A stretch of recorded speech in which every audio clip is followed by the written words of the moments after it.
Good evening, ladies and gentlemen, and welcome to the June 1, 2021 Zoom Internet meeting of the Orange Town Plan and Zoning Commission.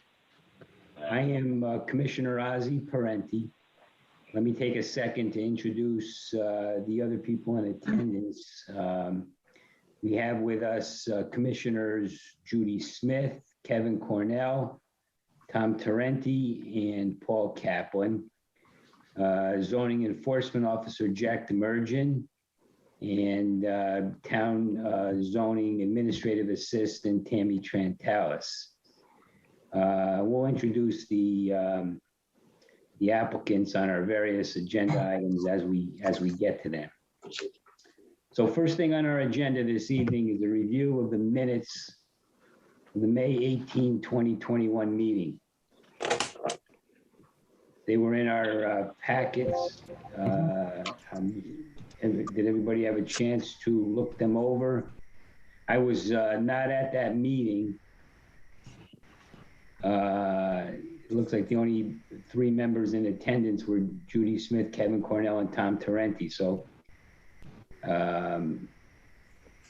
any comments by the commissioners regarding the minutes?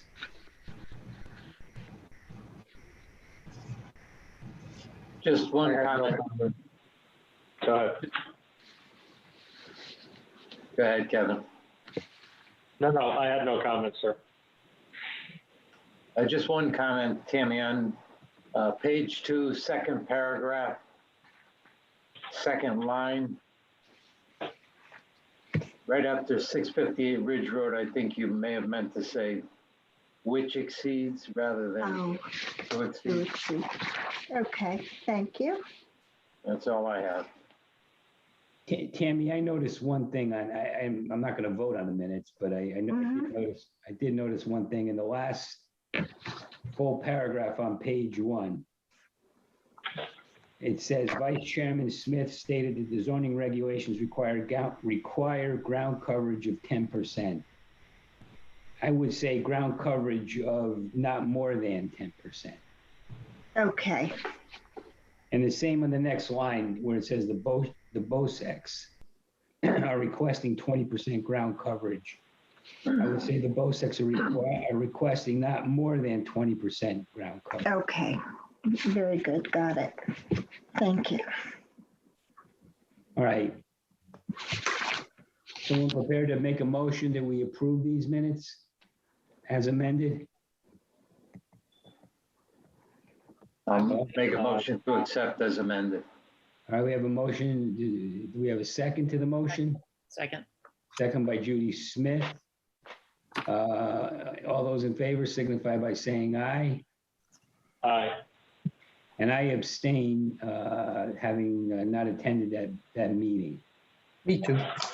And I guess Commissioner Kaplan the same. Yep. All right. Next item on our agenda is old business. Does anyone have anything that they'd like to bring up under that topic?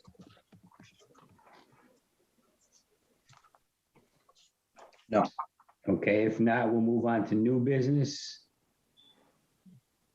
Any issues to bring up under that category? Okay, then item 4 on the agenda is a report of the zoning enforcement officer. Jack?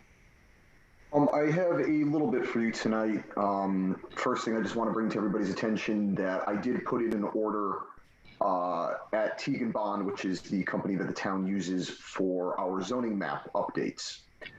We had a couple updates in the last 2 to 3 years that I felt warranted a new map to be drawn up just so we could have updated copies in the office for anybody who would want to see the most up-to-date version based on our changes. So I did put in an order there, and when we do receive them, I'd be happy to provide everybody with a copy just so we can all stay up to date on the changes that were made.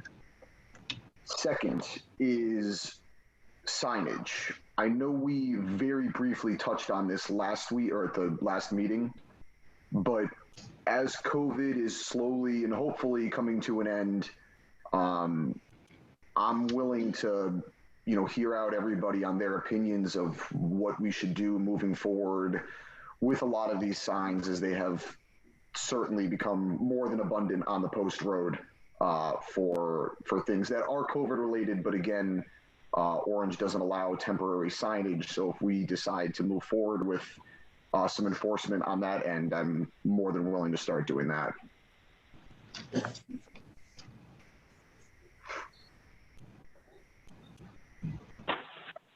Well, Kevin, you want to comment?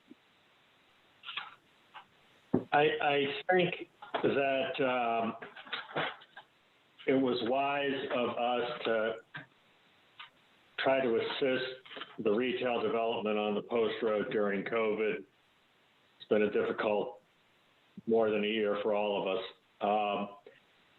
It seems like it's starting to get carried away to a point where the signage is now, flirting with the causing, dangerous sightline obstructions and the like. So I personally would recommend firing a shot across people's bows and start enforcing it after the 4th of July or something like that. Okay. I definitely can. I agree, and I think Kevin's exactly right. The things that the signs that present a safety hazard more than anything should be dealt with. Those that impinge on a sight line should definitely be addressed. And any kind of sign that's not not permanent and not more sturdily built. The very temporary signs that can blow around and cause a safety concern, they ought to be addressed as well. I mean, we do have standards for the signs. Sure. Every sign in town needs a permit. Right. So the town does not allow temporary signage of any kind. Right. Or flashing or revolving. Were any of the court or the executive orders from Governor Lamont putting aside any of our regulations or overriding any of our regulations? Not to my knowledge. That's definitely something I'd be happy to look into before starting this process, because I definitely want to make sure we have our bases covered before I start. Because this is going to be probably upwards of 35 different businesses on the post road that I'm just going to have to drop off the signage regulations to. So I could definitely make sure that there's no language relaxing any municipal regulations for that sort of thing, and make sure that we're covered there. And a collateral issue is, I know we didn't allow, it was allowed by the state to expand our outdoor dining. Mm-hmm. Was that going to be on a temporary basis? I mean, some of these people put in a bunch of money to this. That's going to be an issue, because some of the signage may be related to the outdoor dining in the back, or whatever. Right. So the governor signed a bill, I believe, that wasn't along with the other executive orders, that actually allows, I think the exact date is March 22nd of next year. So these temporary outdoor dining, venues are allowed until then, but I don't believe, and again, I would have to go back and look, I don't think any signage would come along with that, other than maybe traffic signage, certainly no advertisement, but maybe directing traffic flow of either vehicles or pedestrians walking into the venue. But that's definitely something I would have to look at as well. But that does stay active until March of next year. Thank you. Mm-hmm. All right. Yeah, well, I guess we do need to jump on the sign problem. And we're kind of thinking post July 4th. Sorry to interrupt, Oz. No, to the extent that those, placing a priority on signs that pose some kind of safety issue. Mm-hmm. Those Got it. advanced ones, or they're sort of like flags where they stick in the ground. A good wind could pull it right up. So those absolutely they present a risk. For sure. Maybe before the 4th, I can kind of do a quick scan of things like that that are really close to the road and could affect some sort of eye line. And then maybe after the 4th of July, we can kind of do a clean sweep and make sure everybody understands we are on the same page and all signage needs to be permanent and permitted and not just stuck in the ground. Yeah. Okay, that sounds good. Anything else to report, Jack? I think that's it for me for tonight. If anybody has something for me, I'm all ears. All right. Any questions for Jack? All right. All right, so let's move on to the next item on the agenda, which is a bond release request. The property known as 161 Marsh Hill Road. This is the FedEx property submitted by SPFXF Orange LLC. I understand the applicant's present. Yes, I am. Do you want to explain the request for bond release, or Jack, can you fill us in on the details? I mean, what did the bond cover? Has the work been completed? Sure, yeah, I'd be happy to, as I was on the property Tuesday of last week. If everybody remembers, around a year ago now, the majority of this bond was released. It included almost the entirety of the site work, pretty much everything that the bond was submitted for, except for the landscaping. We wanted to make sure that a lot of the plantings took, that everything looked the way it was supposed to be based on the site plan approval. And we were left with a $175,700 bond out of the original $4,381,284 bond. So the majority of it was already released, and this last portion was to make sure that the landscape portion was done properly. And based on from what I've seen today, it has been done properly. Everything has taken, I know in the beginning we had some issues with the trees that lined the exterior of the property that can be seen from Marsh Hill Road and as you get off the highway. I think when I was walking around with Paul, he said around 45 of them had been replaced since they were planted. Correct. Yes.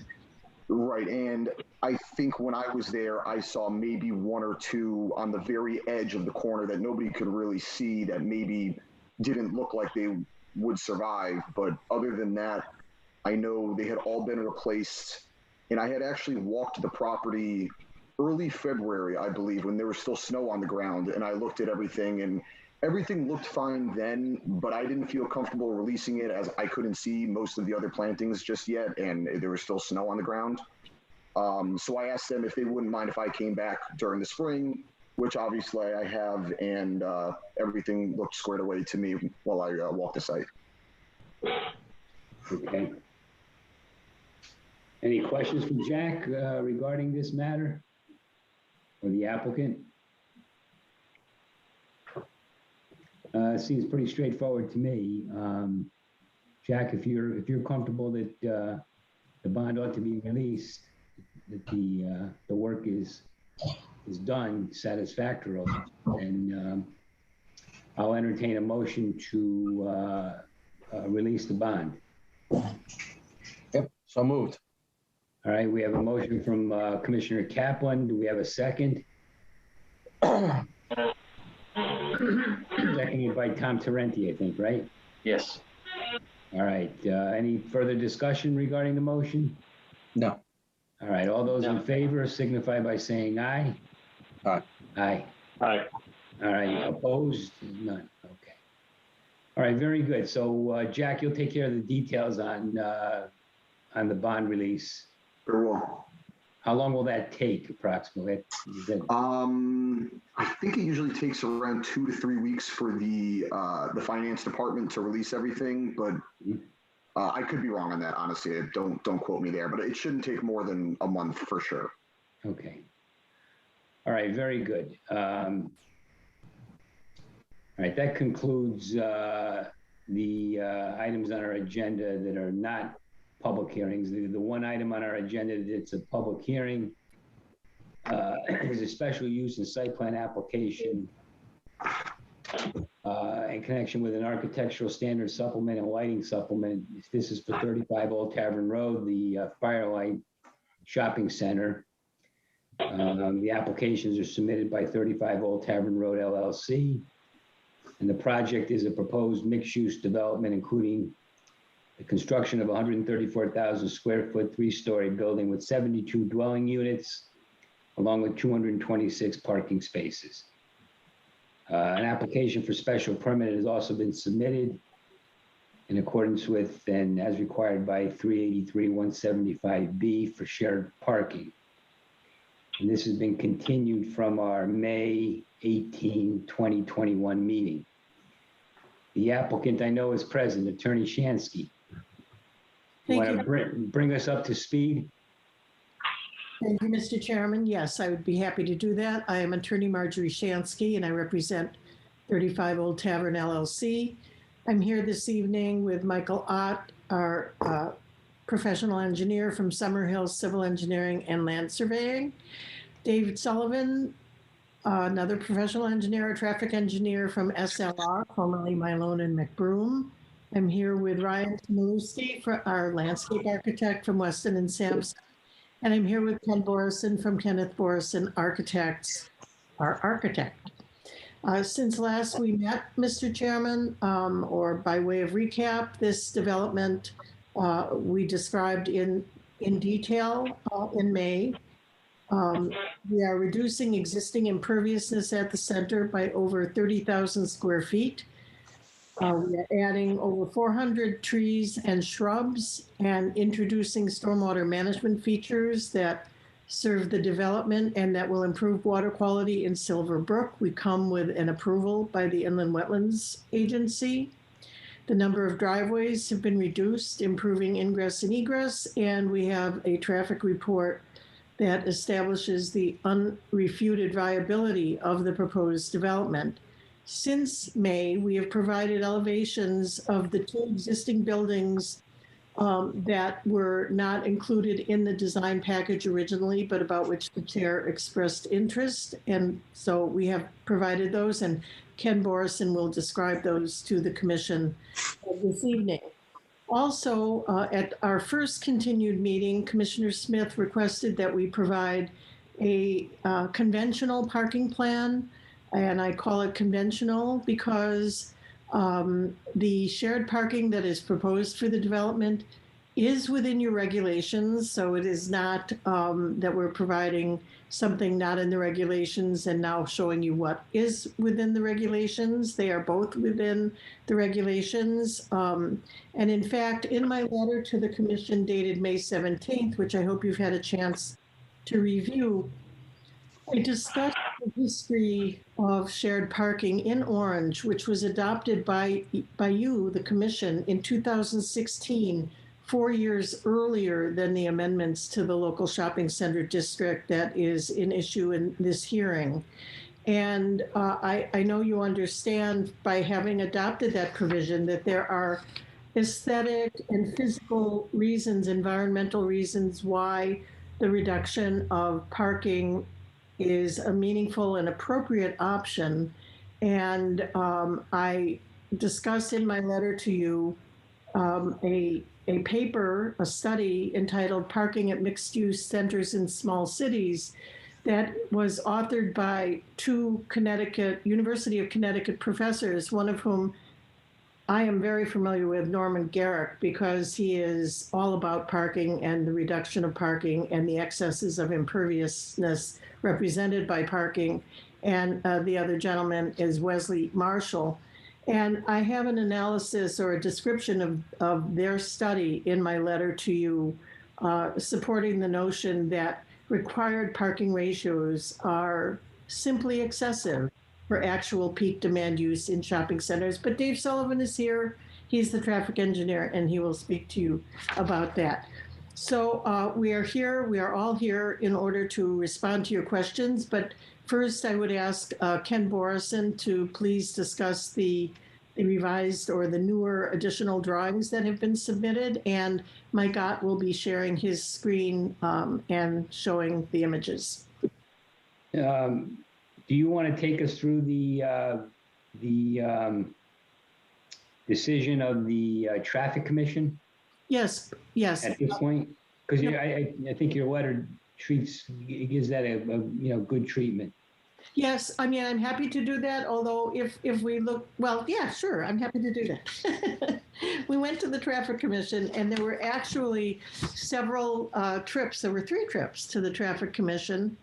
The first 2, I was unable to attend because I was still teaching, but thank God class ended by the time of the 3rd, and I was able to attend that one. And in between the 2nd and 3rd meeting, the interest of the Traffic Commission had been diverted to sidewalks. And as you know, commissioners, from a legal perspective, the idea of off-site improvements, because they were interested in sidewalks on the other side of Old Tavern Road at the CVS Post Office Shopping Center.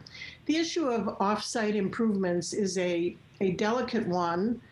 Because of the requirements that there be an essential nexus between the offsite improvement and rough proportionality between the scale of the offsite improvement and the impact imputed to the new development.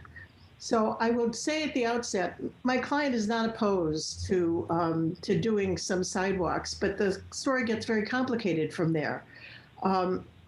So we've given up the issue into a crosswalk to be able to traverse from the Firelight to the across the street shopping center. And that is wholly in our plans because it's an appropriate thing to do. The issue of sidewalks became touchy. Mr. Ott reached out to the town engineer. I spoke to Attorney Marino, and I looked at Chapter 339 of the General Code of the Town of Orange. And you do not, in the Town of Orange, have a sidewalk policy. It is not a value that is embedded in your zoning regulations that accompanies development as a matter of course. And there is nothing in the Code of Ordinances that controls what happens would sidewalks be introduced somewhere. By comparison, I live in New Haven. In the General Code of Ordinances in New Haven, it requires that I, as a property owner adjacent to the sidewalk, have the responsibility for its repair. I have the responsibility for shoveling it within 24 hours of a snowfall, and a series, and to generally keeping it clear. And you have no such regulation in Orange. In fact, at Chapter 339 of the General Code, entitled Streets and Sidewalks, the only place the word sidewalk appears is in that title. There is no provision governing sidewalks. So the town engineer, who expressed to Mr. Ott, who of course can speak for himself, said, well, you know, it's going to have to be on town property, but the town's not going to take care of it. The developer of the Firelight's going to have to take care of it in perpetuity.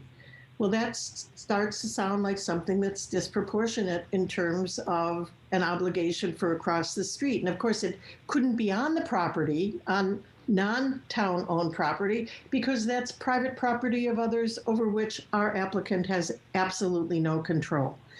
And in speaking with Attorney Marino, there's absolutely no interest in the town in general to adopt or have sidewalks. So we are left with this conundrum of sidewalks or no sidewalks, and how much sidewalk.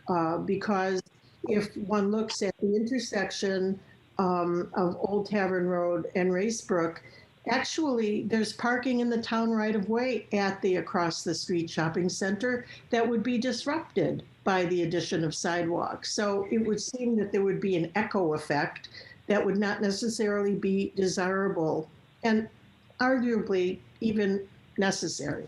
So the issue of sidewalks is sort of on the table, but ambiguous as to what would happen because the town doesn't want it. According to the town engineer and Mr. Marino, Attorney Marino, and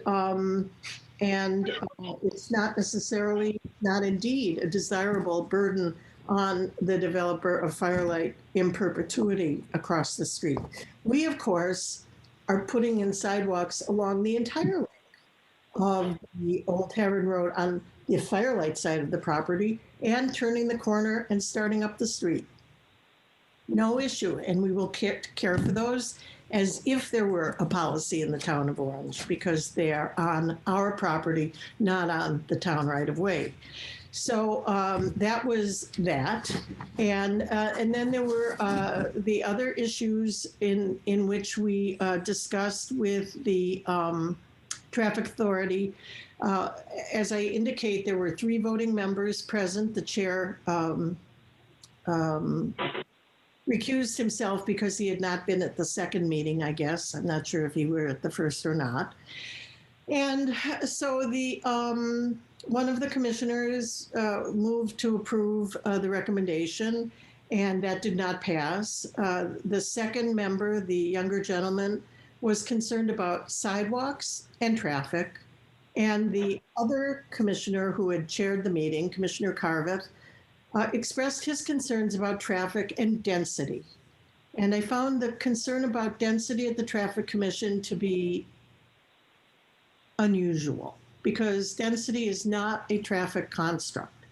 And Mr. Sullivan attempted to assist the commissioners in their understanding of the traffic report and the improvements post-development that are a result of their study, of SLR's study.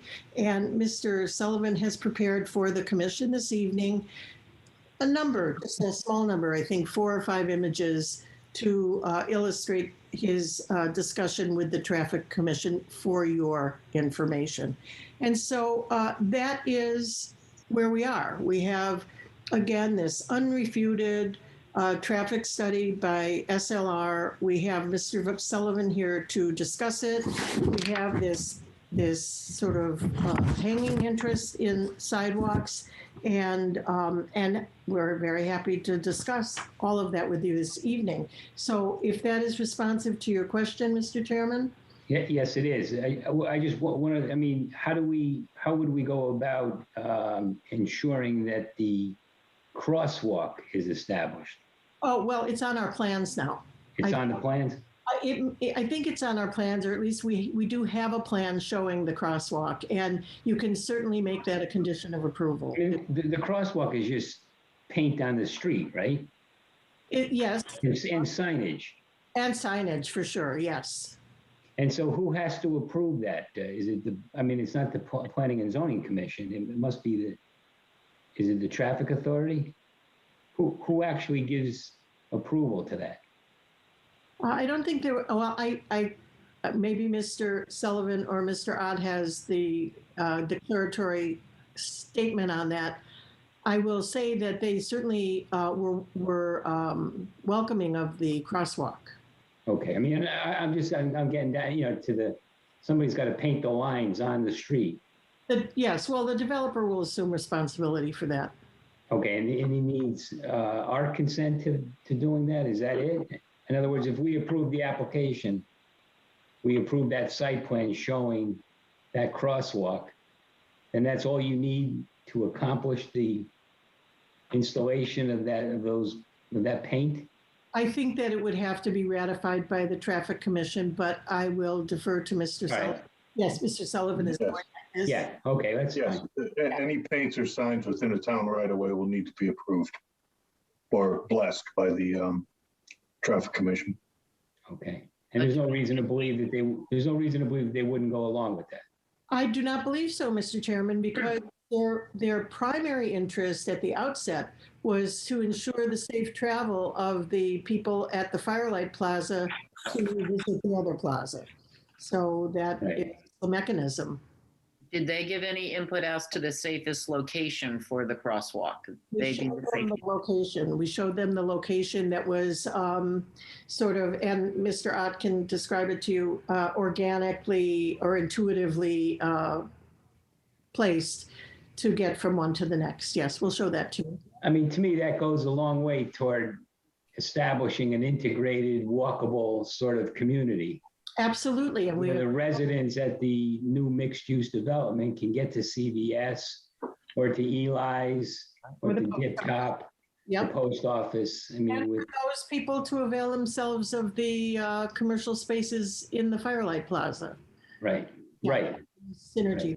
So, and I hate to, sort of defer it any longer, but because, Mr. Chairman, you were the one who was interested in the other two buildings, I would love for Mr. Morrison to show you the additional plans that we provided with the architectural supplement, and then move to Mr. Sullivan and deal with the parking and traffic issues. Okay. Mike, can you put the drawings up, Mike?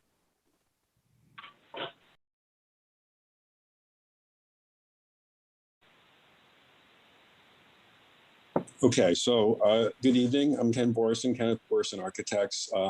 We revised the drawings, and you can see here in this perspective that we included a revised drawing of the commercial building, the new 3,600 square foot commercial building, and you can sort of see the edge of the bank in the foreground. And last time we talked about the development, so I won't, I'll just quickly go through that, but really talk about the new building. So next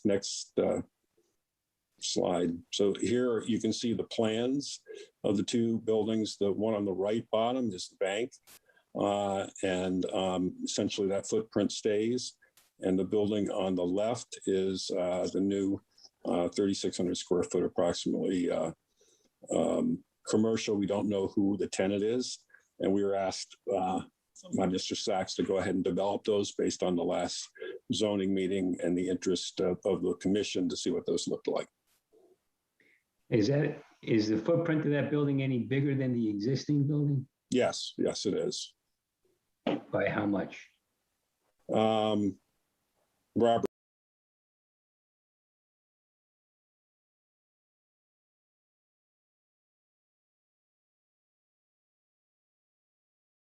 About 1,200 square feet more. Okay. And that building would be entirely earmarked for commercial use? Yes. Okay. Next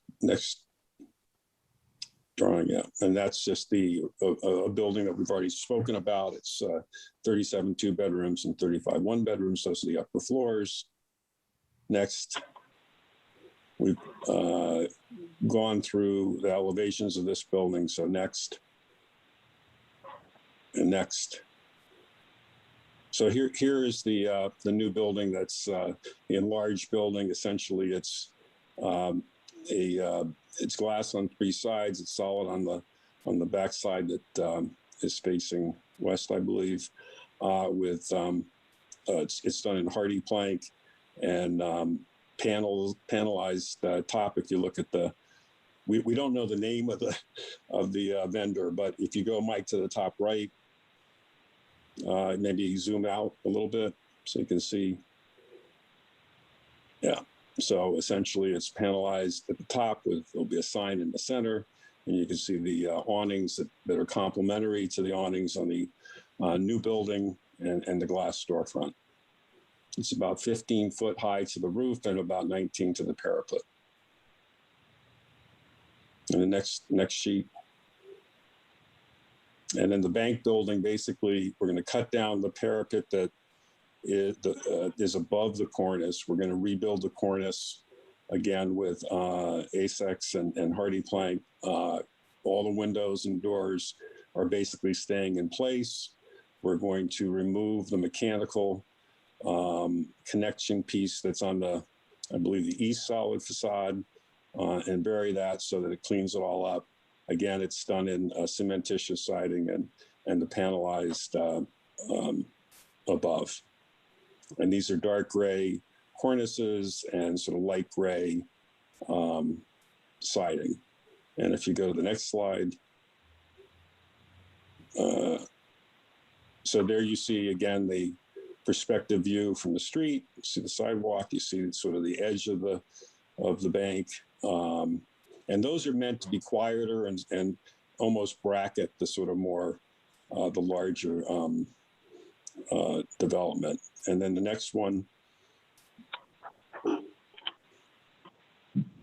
next sheet, yeah, and that's, you can blow that up a little bit. So that's looking through the driveway, and you can see all three of the buildings. So you can see the bank. Well, that's good. Yeah, the bank building, again, the planter in the front remains. You can see the commercial building in the distance and the new mixed-use building on the right. And that's it. Any questions? Ken, that commercial building on the west side of the site Yeah, seems pretty tall. it's 19 feet to the parapet. It's 15 feet to the roof. Do you have that tall parapet to screen mechanical units, or? Yeah, I mean, if there's a mechanical there, it would be screening it. Yeah, I mean, we really don't know what's there, Tom. You know, we don't know what's going in there yet. So, Right. but the commission had an interest in making sure it was complementary. So, we showed something that could, you know, essentially carry some mechanical above, because there's no place to put it on the site. Right, right.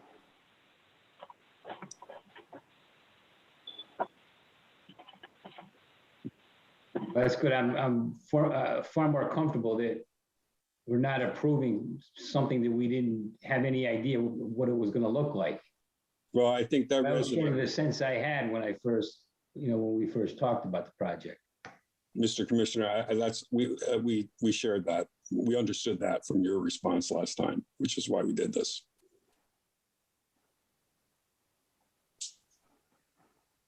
Okay, any questions?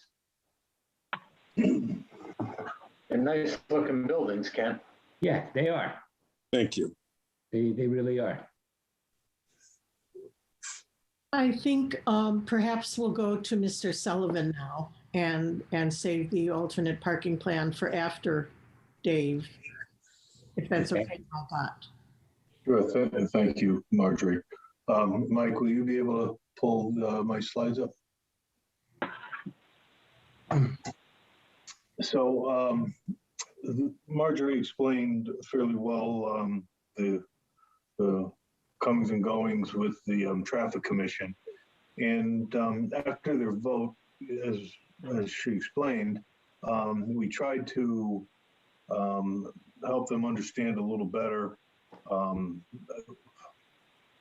what the actual impacts were. And there were really two things that I think we failed to communicate fully. And I want to make sure that we fully communicate them tonight. The first thing was that the analysis that we did was using all of the traffic from the new development as new traffic. And I mentioned earlier in my presentation, and hopefully it didn't get buried, but for instance, in the afternoon peak hour, we analyzed 209 trips coming and going from this site. If this was to be denied and the existing buildings on the site were occupied at 100% and it became a vibrant shopping center, it would be 198 trips based on the same statistical methods. So the additional traffic over what the potential of this site is really, really small. It's between 10 and 20 trips, depending on which peak hour you're looking at. And that's a total of vehicles entering, exiting, going east, going west, going north. So the impact, the actual number of new vehicles by redeveloping this site at any one intersection is minimal. Just so to make sure I understand, what you're saying is that this project poses no real greater demand on on the intersections involved than what we've already approved for this site. Correct. And again, that assumes that it's going to be reoccupied and under its current state, and the vacancy rate goes back to where it was in the past and it becomes vibrant. So, but nonetheless, we analyzed this as if there was no traffic generated anywhere on this site today, which is not true either, because there is some traffic that's being generated that is added, that is part of our numbers as well. So that was the first thing I thought was important. The second thing was, even though we analyzed these higher numbers, we have the ability to better balance the way the traffic signals are timed, and to improve overall operations of these intersections. And part of the problem is we're dealing with intersections that, you know, don't operate particularly well. We all know that there's a lot of traffic on a post road. So what I tried to do, rather than talk about all the numbers and all the levels of service and the timing changes and all those things, is put together a few slides here, which kind of breaks the levels of service into categories and shows them in a more graphical palette, which I think, I wish I had this at the police commission. So Mike, if you can go to the first slide. So these are the two signalized intersections bordering the site. One is the Lambert Road, and one is Racebrook Road. And what we show here is three different colors. So the greens are anything that's level of service A, B, or C. And those are actually the movements as they approach. So if you look at Lambert Road, if you're coming westbound and you're going to take a right or go through in the afternoon peak hour, your level of service A, B, or C, good level of service. The yellow arrow. That's the intersection of Lambert and Old Tavern? No, Lambert Road and Route 1. Oh, okay. Right there. Okay, you can see there's a couple of movements there that are kind of easy just because they're low volume, relatively speaking to the higher volume other movements. In the yellow are movements that operate at a level of service D or E. So these are beginning to get to that congested point where you're going to get some delay if you're doing those things. And then the ones that are shown in red are level of service F. And this is the background conditions. This is before any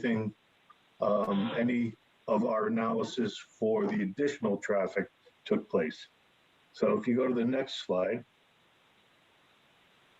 after our timing changes, you'll see that the greens remain greens. A couple of the yellows, a couple of the reds became yellow, and there's one red that stays red. So if you go to the next slide, Mike, this is what is theoretically our mitigation. So the green in this case are locations where we're improving the level of service with our recommended timing changes. The yellow is where there's no change in the level of service, and we've maintained operations, whatever they happen to be. And the red is where the level of service decreased. So you'll see, what you see in this graphic is we improved the level of service at several of the movements and lanes surrounding Racebrook Road and the Firelight and Old Tavern Road. And we maintained essentially the operations at Lambert Road. In this particular case, we did the same thing, the same process for Saturday. And Mike, you could probably go through the next three a little bit quicker. This one is Saturday operations under background. And then the next one shows the changes because of our signal timing changes. We improve a couple of the movements. And the last one shows on Saturday the net result of our changes. So I think the most important thing here is the third and the sixth slide, which shows that if it's not yellow, meaning we maintained the levels of service, it's green, showing that we actually improved it. So, you could look at a table and you see lots and lots of numbers, and it's easy to pick out a B that goes to a C or a D to an E. But when you look at it in a more graphical way and in a more generic way, this is hopefully a better way to show that, you know, we're not fixing the world here, but assuming all 200 and some odd trips were new, we're able to maintain all the yellows, able to maintain operations as they are today, and all the greens, we're able to actually improve some of the movements in the area. So I think that was the takeaway that I couldn't explain properly to the traffic commission, that there in fact is not a traffic impact. There's an overall improvement. And if you look down, if you went back to our actual study, we had to have an addendum study that was dated April, where the traffic commission asked us to add in Smith Farm traffic. But if you go back to that one and you look at the actual levels of service for the entire intersections, we're actually improving the level of service at a couple of intersections for time periods. Now, it's nothing to brag about because these are still going to be busy intersections. There's no doubt about that. This is Route 1, one of the most popular shopping stretches, you know, in the entire state. So, but we are able to absorb the additional traffic, even assuming it was all new within the operations that are there. The last thing I just wanted to touch on briefly is, you know, I gave during the presentation, but it was a while back, we talked a little bit more about the parking and how we go about the shared parking. I think it's just important to reiterate that with the shared parking. So if we took your zoning regulations and did not do any shared parking and just added the total 100% parking demand for each of the uses, you would require 291 spaces. Using your regulations and the shared parking methodology from Urban Land Institute and Institute of Transportation Engineers, you would need 222 spaces instead of 291.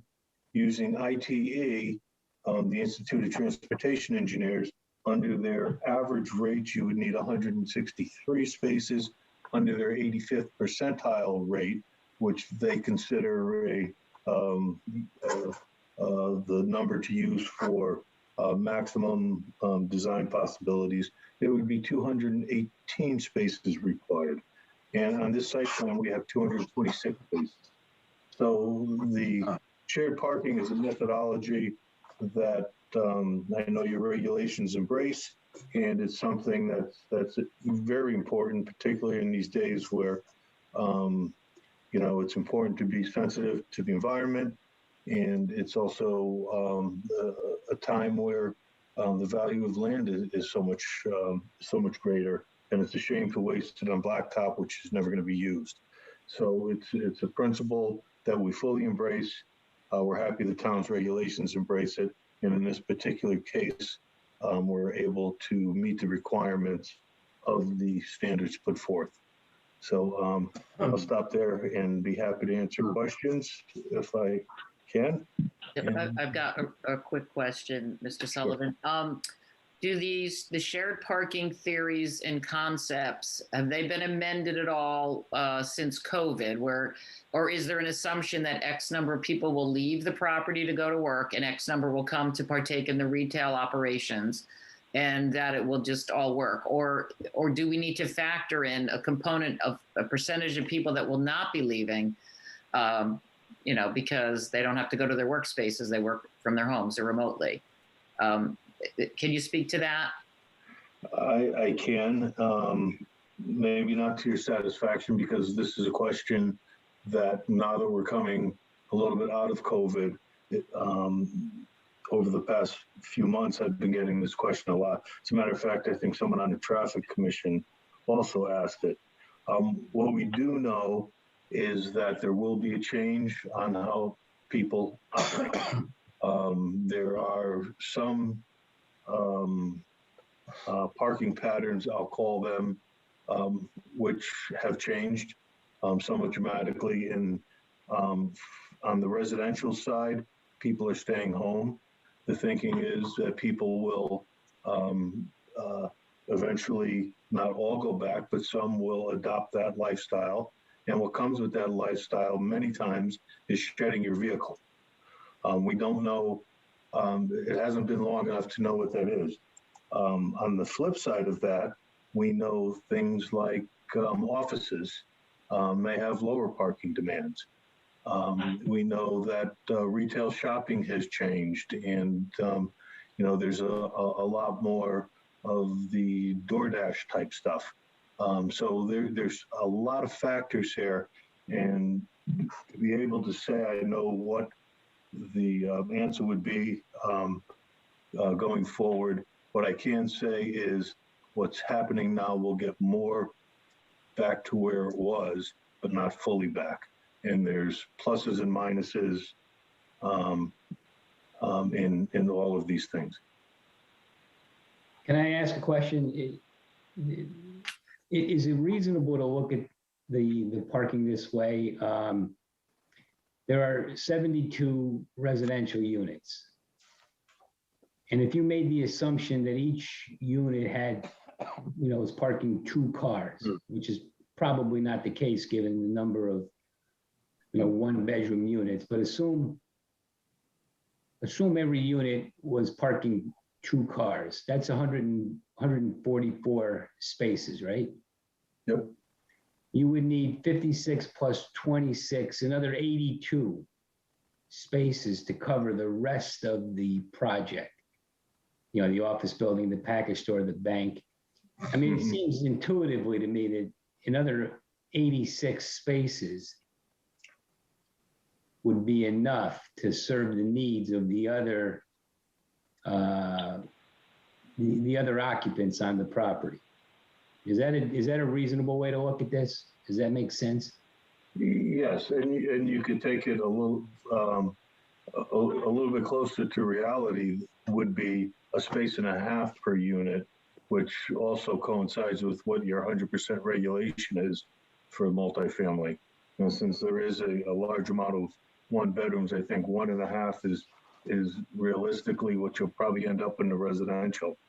And so that would increase your number that's available for the commercial. Now, some of that 1.5, whatever the percentage is that's working for home, a good chunk of that 1.5 will be gone during the day when the office is open.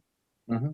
So, but that's certainly a very building block way to look at this. Sir. I have a question, Mr. Sullivan. With respect to the timing changes, do you have any sense at all for how you would redistribute those timings?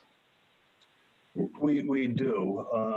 When we were asked to look at Smith Farm, since it had been a while since we had done the original analysis that was in our February report, we recontacted the state to make sure we had the latest timings. And interestingly, the timings that they had set for after construction were much closer to what the timings were that we were recommending in our February report. Not exact, but they were moving in that direction. So if you were to look at the background results from the 2 reports, you'll see that even though we had at Smith Farm, the background conditions are actually better than they were in our February report. That's because the state has already contemplated making some of these changes. The big change that we still think they should make is to take the cycle length. So that's, all of the reds, all of the greens added together with all the yellow times and all the all reds is the full cycle on a signal. Right now, it's upwards of, on some of those signals, is upwards of 3 minutes or better. Our recommendation is to take the signal cycle down during the PM peak hour and the Saturday peak hour to 2.5 minutes, which would be 150 seconds. And we think that will move traffic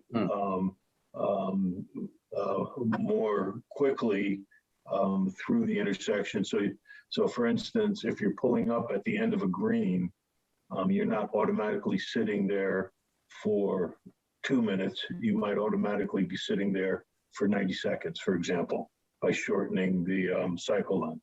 And that helps overall the level of service. And it also is the shorter the cycle length, usually the better queuing results and the better queuing you have on the ground.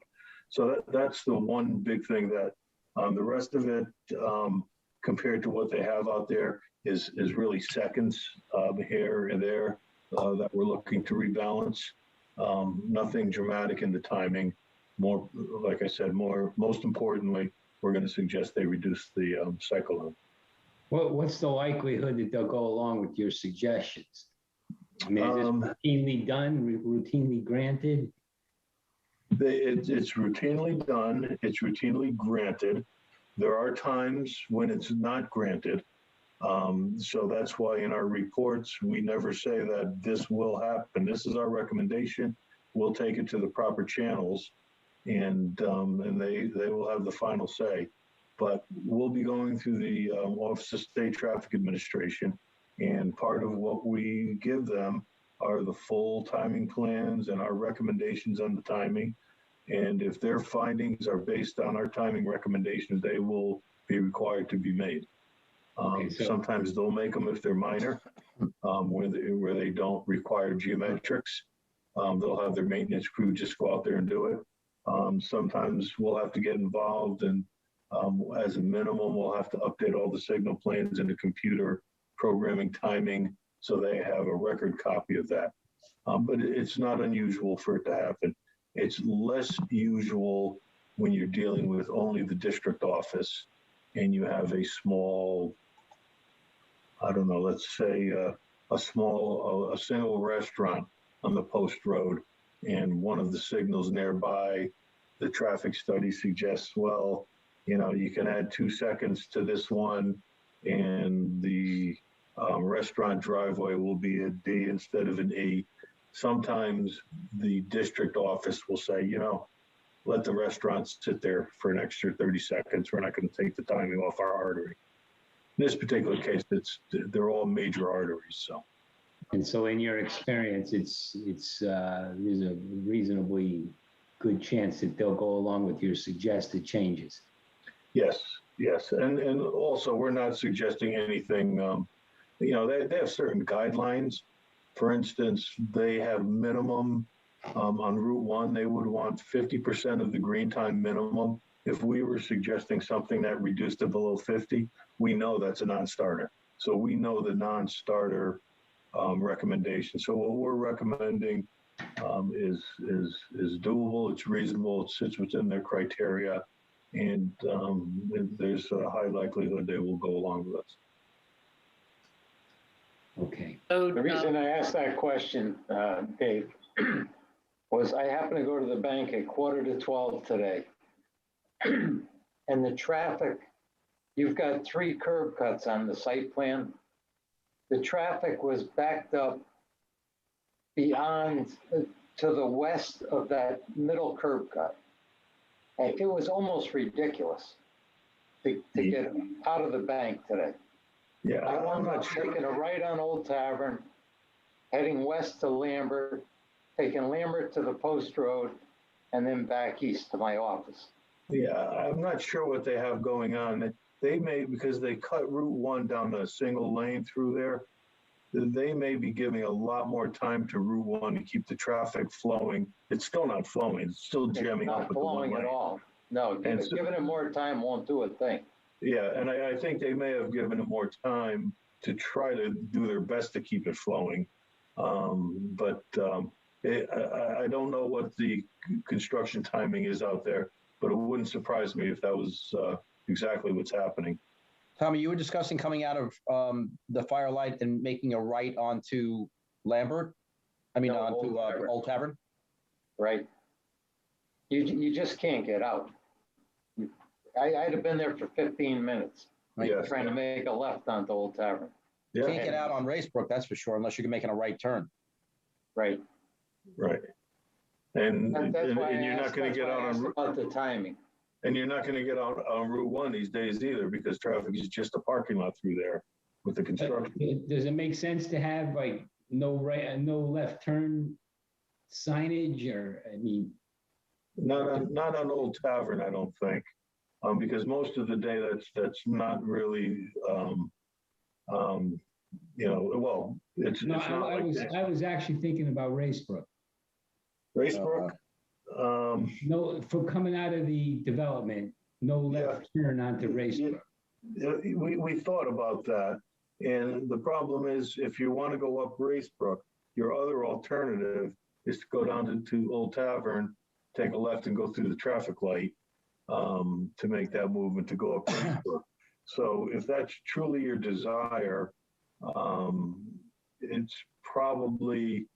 you're probably better off just waiting for that queue to dissipate or wait for somebody to wave you through in the real heavy times than forcing those people around and having them go through the signal to make that left turn. And it'd be very hard to enforce it anyway without a median on Racebrook. And, that's just not the width out there to do that efficiently.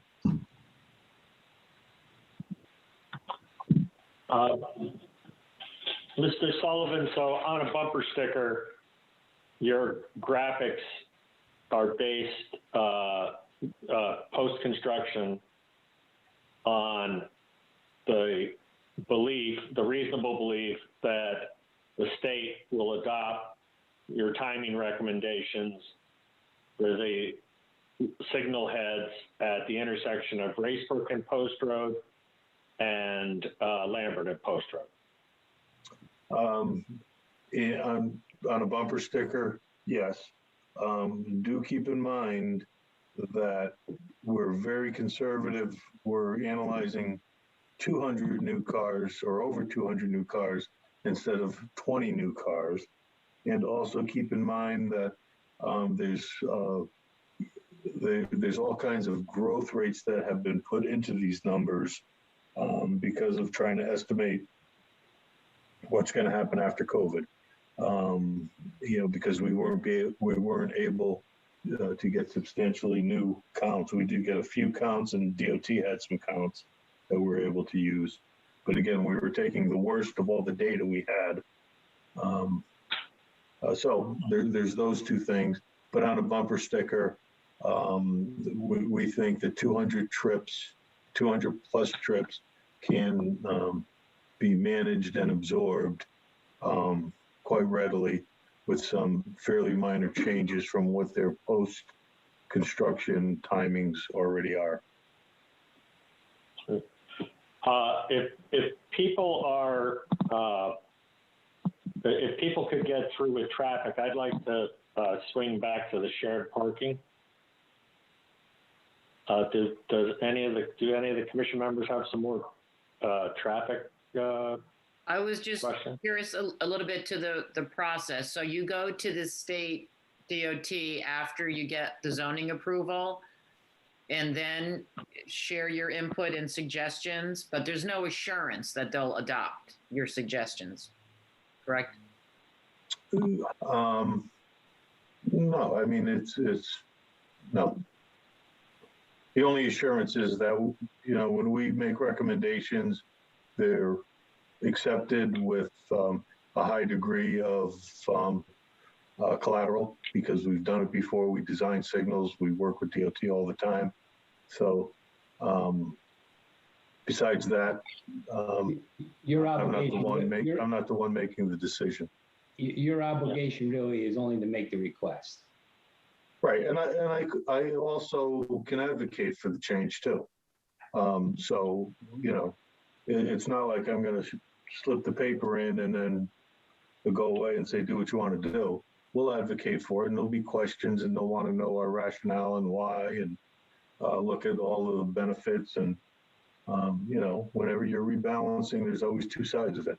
Somebody's getting less time and somebody's getting more, so they'll want to know what our rationale was and what our results have shown. So, Excuse me, Dave.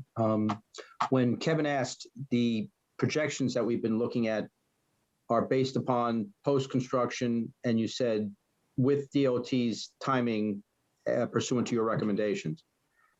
Did you do? No. Go ahead. The DOT's timings as they stand now without our recommendation. Without your recommendation, that's what I wanted to know. Okay, good. Right.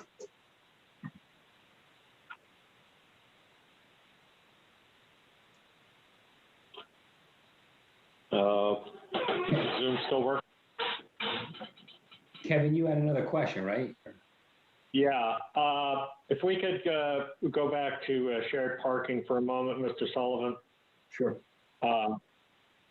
So I believe, and the commission did, and our regulations are written that the commission may accept a shared parking analysis. We are not required to, but when you look at a mixed-use development like this, it is reasonable to believe that different uses have different parking requirements in terms of times of the day, how fast they turn over, and the like. What I would like to ask you, Mr. Sullivan, is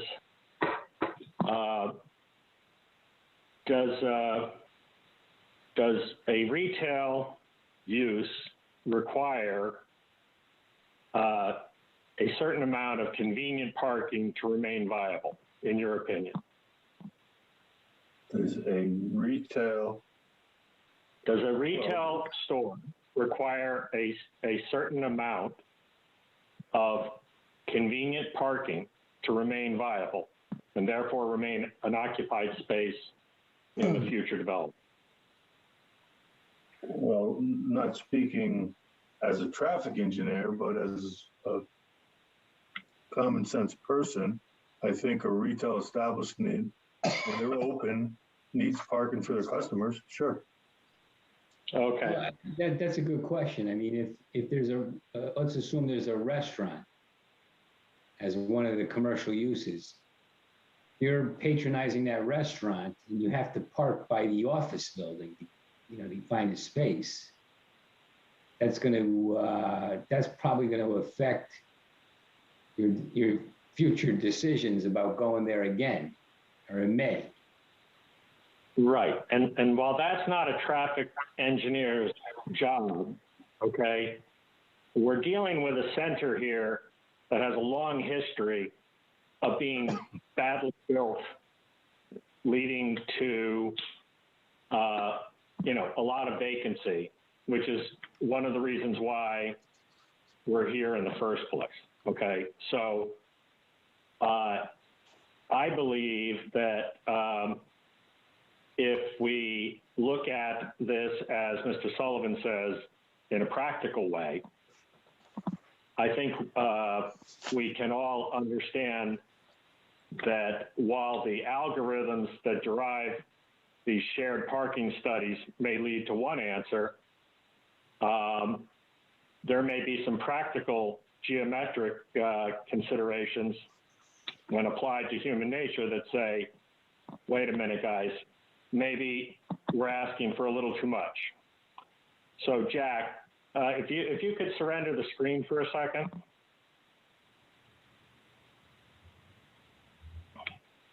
And Jack, if you could, pull up that markup site plan. Mm-hmm. I just want to walk this through with Mr. Sullivan. So I'm sorry it's a little hard to see, but basically, if you look at the, I think it's, so the green line would be the code required number of parking spaces for the apartment building. So I think it's pretty easy to believe that in a shared concept, there's not going to be a parking problem for the tenants of the apartment building.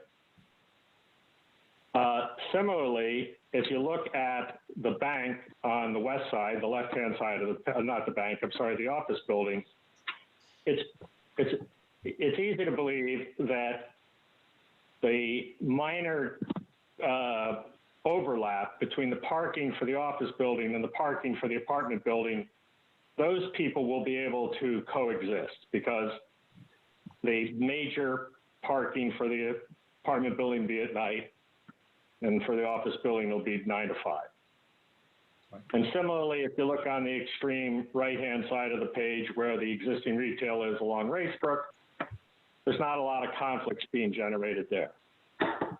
The conflict that's generated that I think needs to be addressed is in trying to rebuild a larger commercial building in front of the commercial space that wants to remain viable in the apartment building.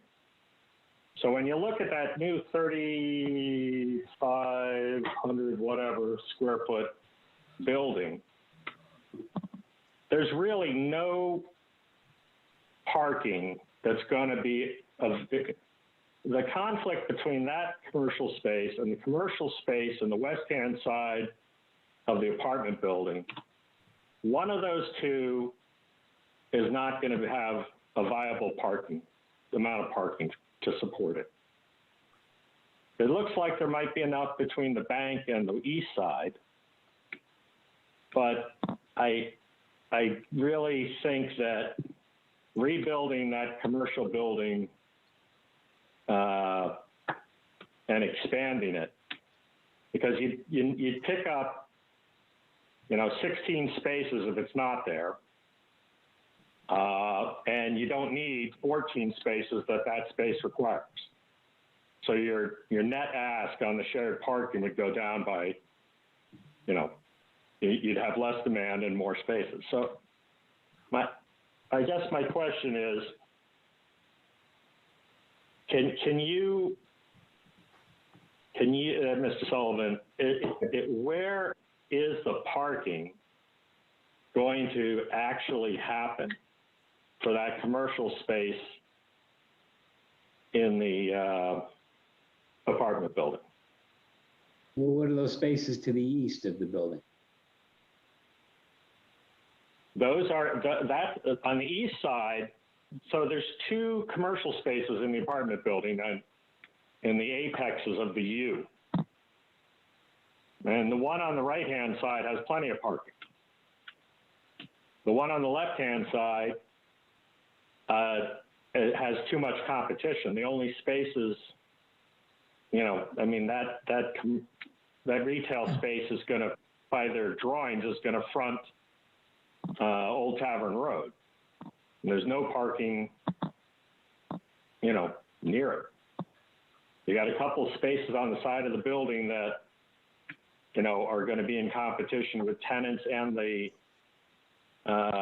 office space. I just think we're making you're making a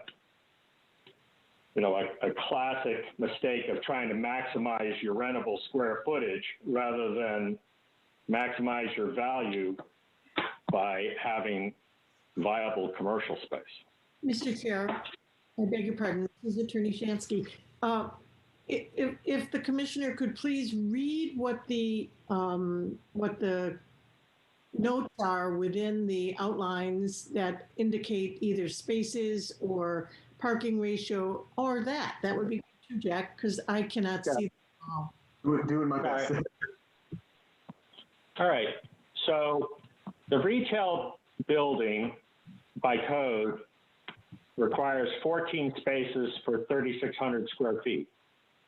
Currently, there are 2, 4, 6, 8, 10.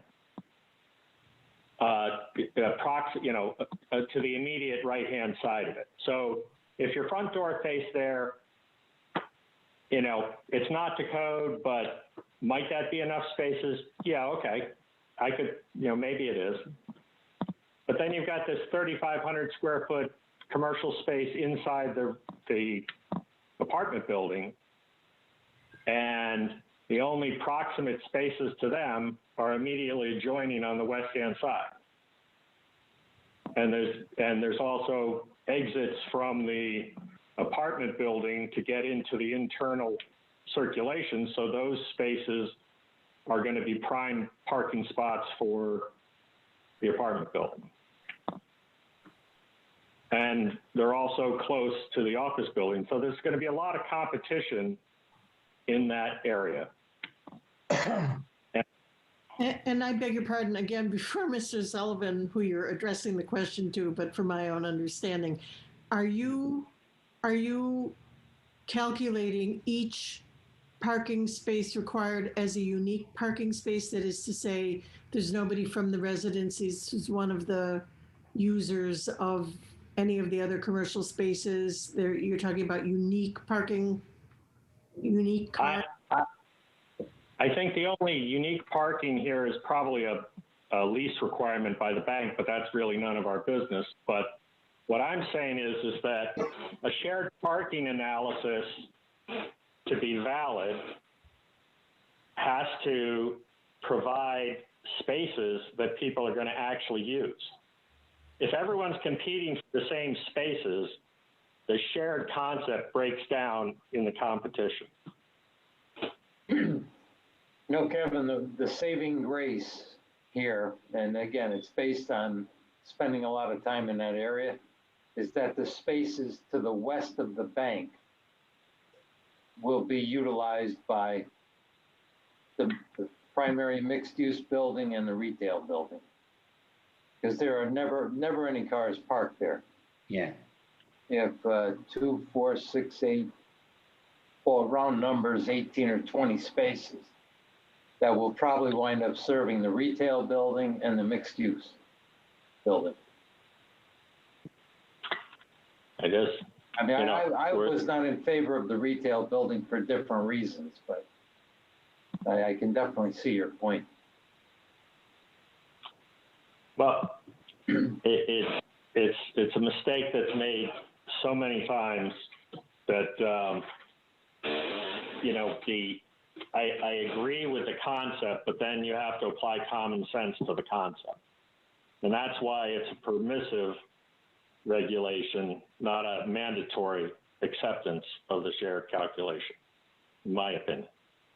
But Kevin, does your hypothesis, though, does it assume that all of the cars that are going to park in the property are there at the same time? No, because it does not. That's the whole point, that these cars are the lotto. That is the point, and the point is that, however, almost all commercial spaces, non-office and non-residential, will be competing for the same spaces at the same time. It's why if you go to an L-shaped retail building like the Trader Joe's Plaza, the people in the corner, the tenants in the corner of the L always fail because the two wings of the L are fighting for those spaces. And in this case, you've got 4 commercial uses that are going to have the same hours of operation.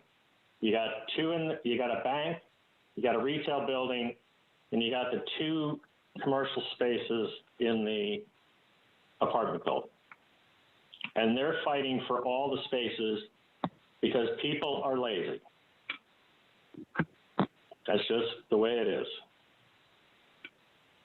They're going to go easy or go away. That is the nature of retail. But so that's all I have to say about shared parking. I think that retail building is a mistake, and it makes the ask larger than it should be. It makes what, Kevin? It makes the ask for adopting the shared parking regulation, works in mathematically, but in practical use is going to cause a problem. Now, that problem doesn't necessarily accrue to us. It just results in vacant buildings. But the whole idea of this concept was to have a vibrant, synergistic effect. Not a lot of vacant space.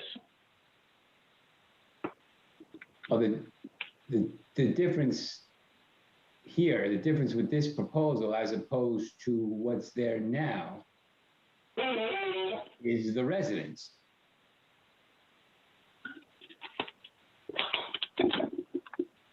This building now fails because there's not enough traffic on Old Tavern Road to support pure retail over there.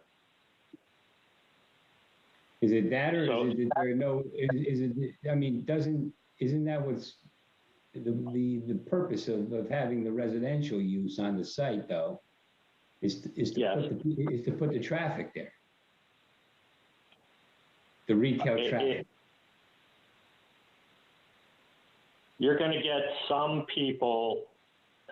Well, the idea. I mean, this is probably more appropriate for the discussion phase, but the idea of the town center development was to create some on-site demand that didn't require traffic. You know, a town center has a large pedestrian, a real town center has a large pedestrian component that doesn't rely on driving to get there. But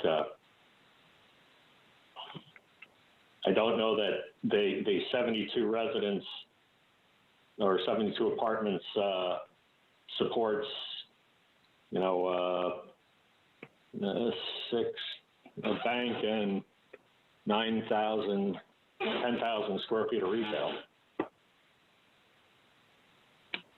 No, I imagine it doesn't, but that doesn't, the expectation is when you open a restaurant there is to have people come from all over town to come to your restaurant, as well as the people that live there and work there. And yeah, if it was to become a restaurant. Or whatever it is, you know, I mean, it could be an engineer's office, a law office, you know, I don't know, any kind of use. That reasonable people can differ. No, I'm not saying you're wrong. I mean, I'm not disagreeing with you. I just, you know, I mean, the whole, the problem is if that retail building, it changes the scope of the project in its entirety, if that retail building comes out. Mr. Chairman, if I could, this is Dave Sullivan, if I could just say a couple of things. One, I think the first thing is we have to take this site into scale of what we're talking about here and talk about what the walk sheds are. You know, the fact that there's 10 spaces instead of 14 near that retail building means maybe the employees have to park elsewhere. If it becomes an issue for that particular establishment, they find ways to do it. Secondly, if they had to park on the other side of the aisle further to the east, or if they had to park around the corner behind the office building, you know, we're not talking about them having to walk 500 feet. It's, you know, a 100-foot walking path or a 200-foot walking path, which is well within the pedestrian shed that most retailers would look for. If you look at out parcels elsewhere on a post road, there's some, one that comes to mind is the Starbucks. I think is that in the Raymore and Flanagan Plaza there? But that's got a small parking lot, if I recall. And they just bleed to the unused part of the Raymore and Flanagan. Now, granted, they got to walk across the circulation aisle, and it's probably a longer walk to the front door than it would be for most of the spaces here. But, you know, when you put these things in scale, you know, we're not talking about somebody, you having to park at Orange Hills because they can't get close enough. I think that's important. The second thing is you can manage parking. You could manage the residential parking certainly, and make sure that most of them are on the back of the site, on the north end of the site, particularly if they're not going to be part of that universe that's not leaving during the day. You could certainly have the primary parking, and quite frankly, probably the best parking for the residential is going to be on that site anyway. If you look at the shopping center now, it's a sea of parking on the north side of that retail strip. This is actually way better than the condition today, which is about the same amount. It's less commercial than is out there today, and the parking proximity is way better on this particular site plan. So, there's certainly some of the logic and the thinking behind Commissioner Cornell's discussion is certainly valid, but I think you have to put it in the context of the size of this shopping center or this mixed-use development, and that walking a little bit is probably good for the center and not necessarily a detriment. Yeah. Jack, you can drop that screen so the applicant can be in charge. So that's all I had. Our last exhibit, if you will, was to show the plan that Commissioner Smith requested. So Mr. Allen, put that back on the screen, please, and say a few things about it.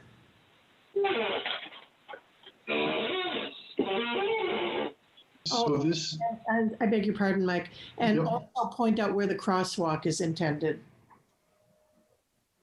okay, so Dave, please jump in here. I believe we intended to have the crosswalk in this vicinity. Yeah, it would be going through the ERN of Tavern. Here. Yes. Okay. And that would cross you to get you on the east side of the CVS driveway as well. Right. So this is just a very simple, I think we were asked to add additional parking without using shared parking. So to see how many parking spaces we could provide. So in order to do that, we removed the bank use and we removed the retail building use. And this is not very fancy graphically, but it's the change in the parking is shown in red, and we just overlaid it over the existing proposed parking layout so the commissioners could see what the changes would be. And I think you all have paper copies of this plan, I believe. So again, it would eliminate the bank building and eliminate the retail building, and it would give us, for the remaining uses, it would give us a total of 266 spaces without using shared parking. So that's what this plan represents. I thought that if we relied on our, I don't want to say the old regulations, but the count, the parking count based on use alone, I thought the requirement would be for 292. So you wouldn't even achieve the requirement doing this? Right, it was 291, I believe it was, Mr. Chairman. And yes, you can't physically fit that many spaces. So even if you eliminated those two buildings? Right, with the elimination of the bank and the elimination of this retail building, Yeah. we're able to fit 266, which would meet the regulations for the proposed uses. In other words, this existing office building, the existing retail building on the east, and the new. Oh, I see what you're saying. Yeah, okay. Yeah. Yeah, I see what you're saying. Yep. The 291 would be, the 291 requirement would be reduced to 266 because you're getting rid of those two buildings. And then you've illustrated Correct. for us how you would accomplish that. So, thank you. Correct, in red. Again, not very fancy, but hopefully you can all see it on your paper copy. Well, that would solve your issue, Kevin. No, that's too much for me, but. You would leave the bank. They're probably under. I would do that personally, but yeah. Kev, you cut out. You said it was too much.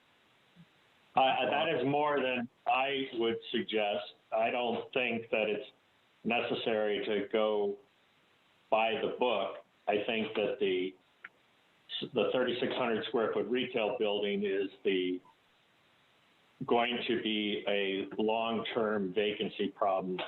Either that or the 3,500 square feet in that corner of the other building.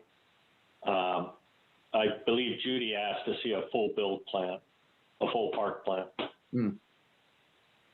That's this. Yeah.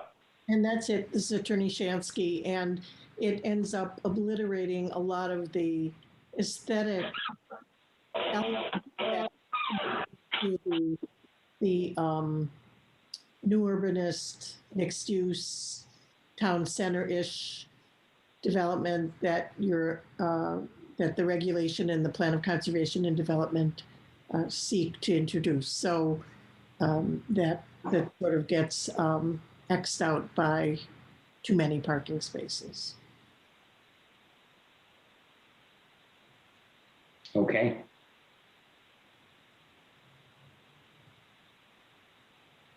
Can I just confirm one thing on the architecturals that we looked at first?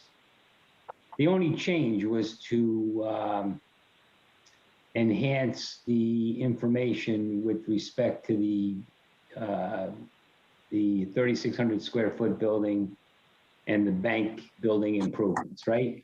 Correct. Otherwise, they're the same architecturals that we looked at previously. Correct. Yes.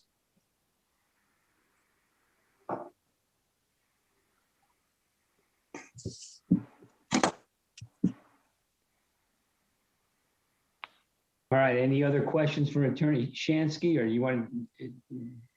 did you want to move on to anything else,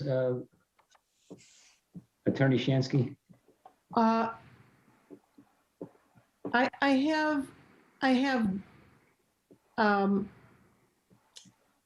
will say this, because in my letter, in my May 17th letter, I appended, I think it's 9 photographs of the existing Firelight Center, which is essentially the existing structures and a sea of imperviousness, and a site that screams for the attention. And the development that's been placed before the commission, it has been thoughtfully designed, and I believe we've covered every standard in the regulation to do something that is really uplifting and consistent with the goals of the town. But I would say this, we feel this strongly about the benefits of this development that my client has authorized me to give the commission the option of eliminating the retail building. If that makes all the difference in the world to you, that's something that you can elect. We believe, and we believe we have demonstrated, that the development works as presented through Mr. Sullivan's study and testimony. But if that were what needed to occur in order for the commission to be at peace and to be enthusiastic about the redevelopment of the center, my client is willing to put that on the table. How does that affect your ability to develop 72 residential units, though? Doesn't that change the ratio? Well, let's think about I that. mean, doesn't that take you back to square one in designing the building? Or? No, because the required ratio is met in the new building without So you're not relying on retail space in the package store or in the office space in the office building? Correct. Okay.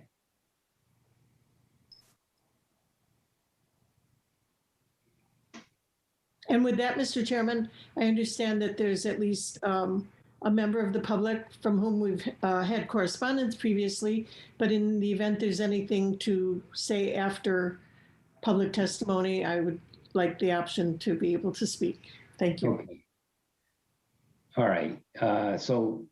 Okay, at this point then, there's someone else in the audience, Mrs. Hattrick? Good evening, everyone. You wish to be heard on this application? I do. Okay. I'd just like to reinforce one of the things I mentioned in the letter that I sent in April, dumpsters. It was said in the April meeting that, currently dumpsters line the property line. That is not so. I've worked very hard to make it so that that is not the case. I worked very hard with the health department. There's maybe one, it might be a grease trap for the current restaurant. So there really is no issue now, but 10 or 12 years ago, it was bad. There's nothing worse than having guests over to your home and you have to apologize for the odor of trash. Dead rats. It's been a lot better, but obviously there aren't that many tenants. My fear is that with 100 or so residents, what is it going to be like? And where are the dumpsters going? They're going right along my property line. So I was not happy to hear that. And also I wanted to ask what the improvements were going to be on my property line. Currently now it's overgrown. That being said, it does create a nice buffer, between myself and the shopping center, and you really can't see a lot this time of year. My fear is that they're going to really come and clean it up and strip it down, and now I'm going to have no barrier. Well, there's an answer to that question. It's in the landscaping plan, right? Can we access that now to explain what the?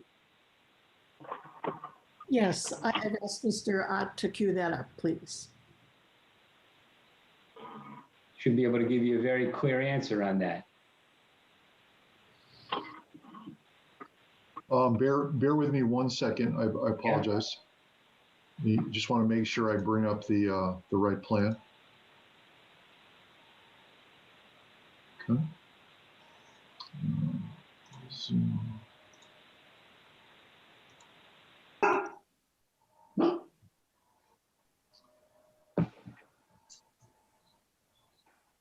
So I don't know if Ryan Chmielewski, the landscape architect, is on our team is on like the meeting right now. I think Ryan, are you? I can't see everyone, but are you with us?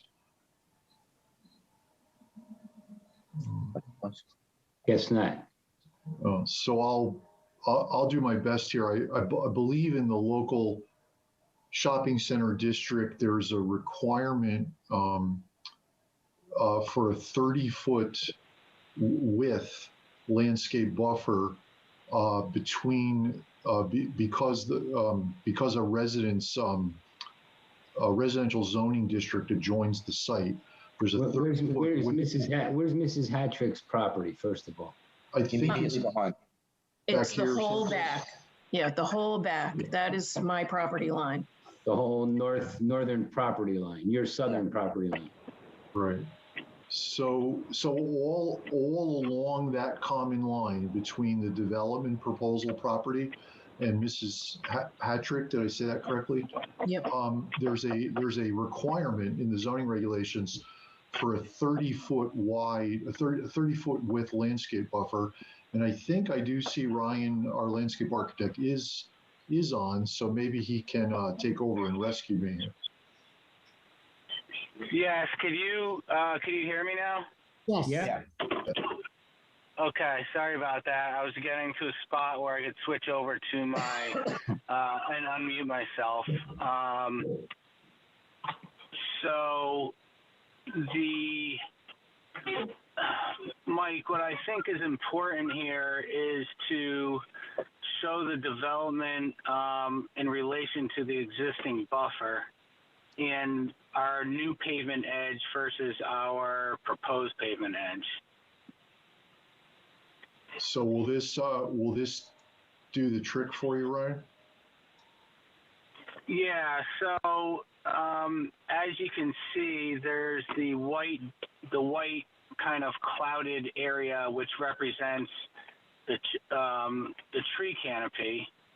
And if you look at the existing tree canopy and the edge of pavement, and on the north side and also to the left of the page, largely we're maintaining all of the existing vegetation. And Mike, if you want to go to the proposed situation. Yep.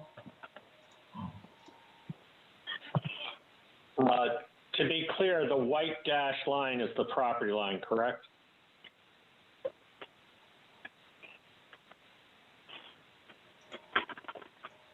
I think it was the red dash line. I think you don't want to say. I think it's. This is property boundary. Okay, you want to go with that? I don't know. I mean, it's not my story. Just for a second. Just for a second. Let me stop sharing, and let me bring up the actual plans and share again. Yeah, go to L 1.0 is much better. Bear with me 1 second, please.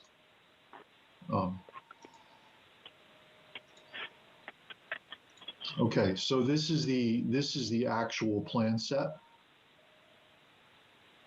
So the property boundary is coincident with the zoning district boundary.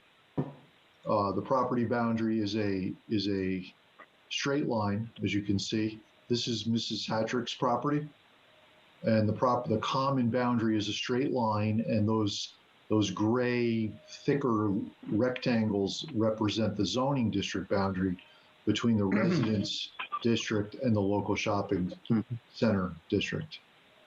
And let me see. Go ahead, Ryan. I'm sorry. No, I was just saying in that I was looking at the pavement edge along there and the tree line.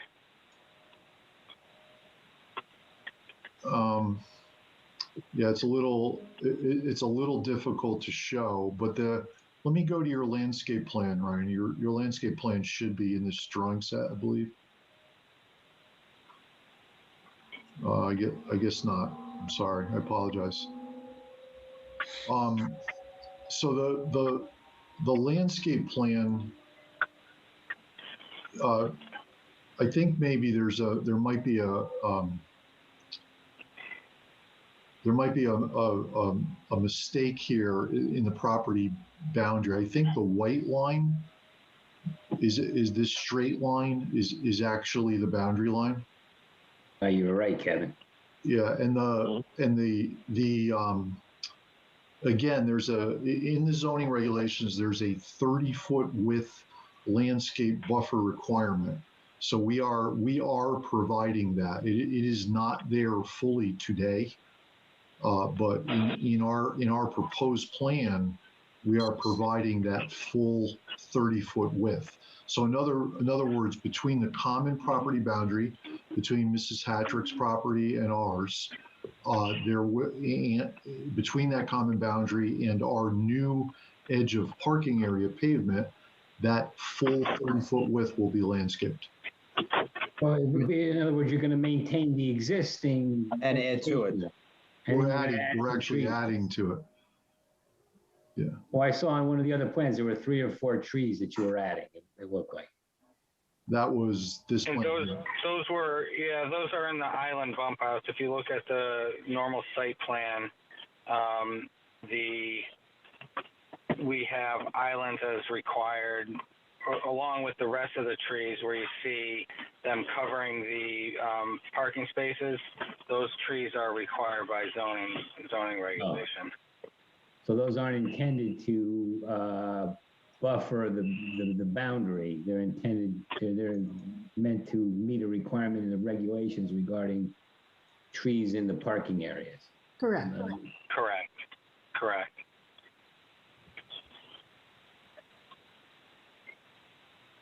So does that answer your question, Ms. Hattrick? Sort of. I mean, Not really, but basically, it sounds like they're just going to maintain what exists there at this point. Right.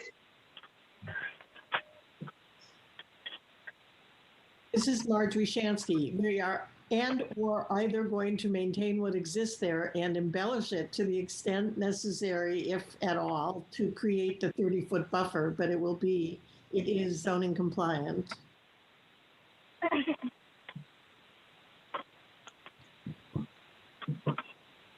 I guess that's all I have. Do you think that buffer, the way it is inadequate to shield your property from view, or to shield the new development from view from your property? Oh, absolutely. It's, there's no way you're going to hide a 3-story building, it's going to be in my yard, whether I like it or not. And I'll be able to see it and they'll be able to see me,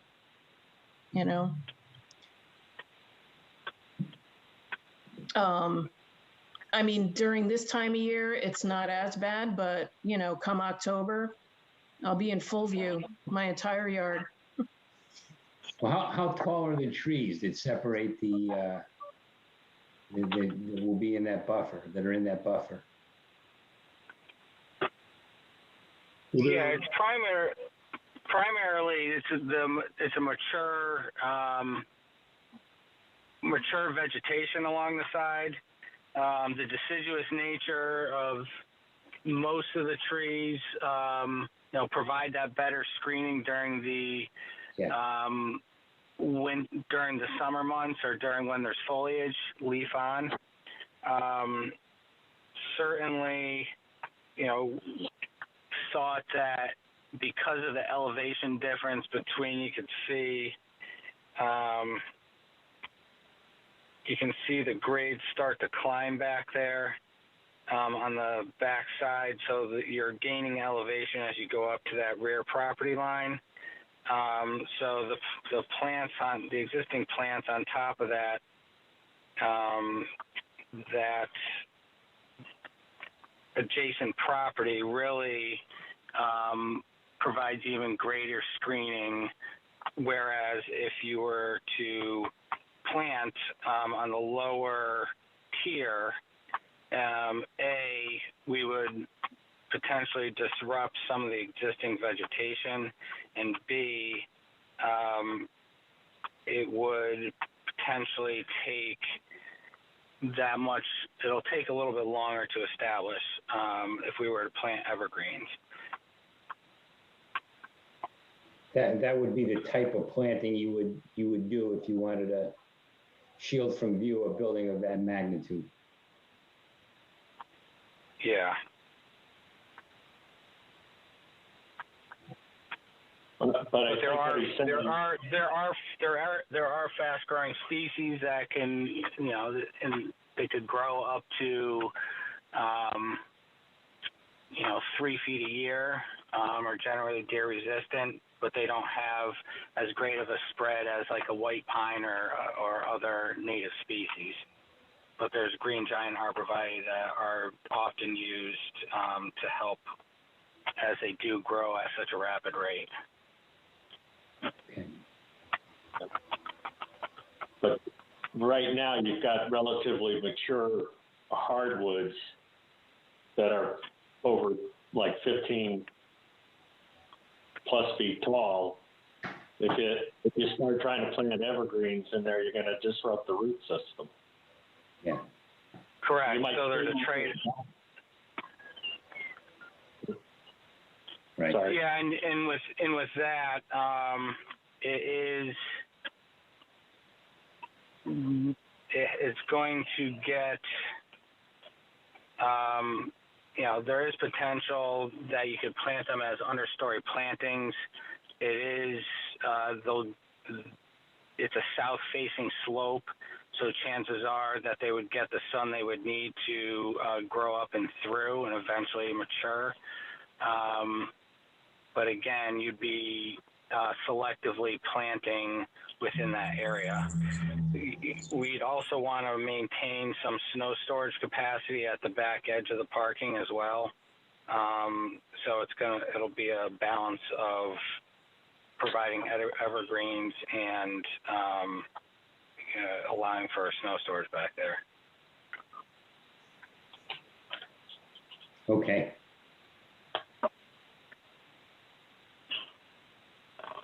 Is that it, Mrs. Hattrick, or anything else you want to add? That's all I have. Okay. Is there anyone else in the audience that wishes to speak on this application?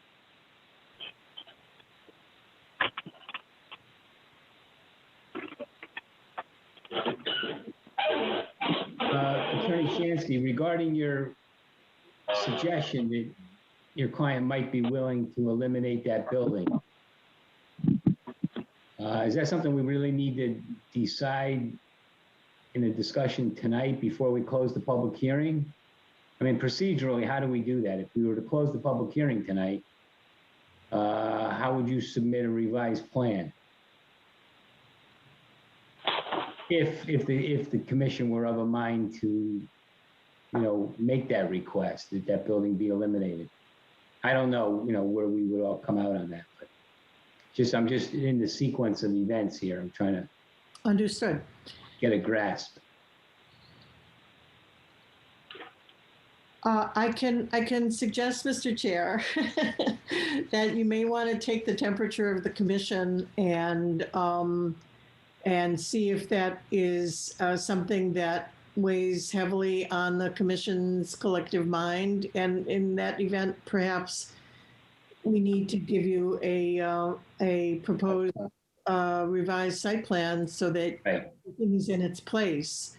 But if you find that it is not necessarily where you need to go, then, Yeah, that's kind of what I thought. I mean, we have to leave have that discussion amongst ourselves now while the public hearing is still open. Mm-hmm. Tom, let me ask you: do you have any strong feelings on the issue?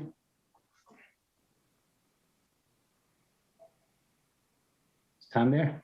I will say, right before you said that, I think I noticed he's not with us anymore. Oh.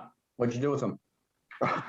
Me, I swear. All right, then, until he comes back, how about you, Paul? Anything?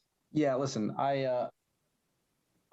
in the current configuration, I was in favor of the project. Kevin was very persuasive to me on a very concrete basis of giving me concerns about parking that I didn't have prior to analyzing the retail and really parsing out the parking.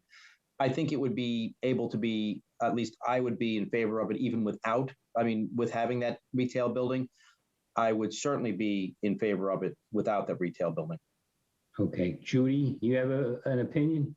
I think I think it would reduce the intensity of the development, certainly. It would provide more parking, probably less traffic because there's one less place to travel. So I think it's a very generous offer in the right direction, in my opinion.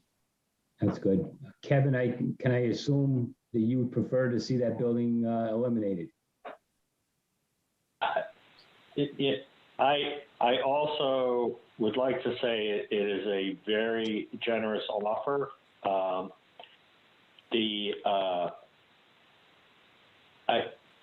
I believe I have, several concerns. That was one of them.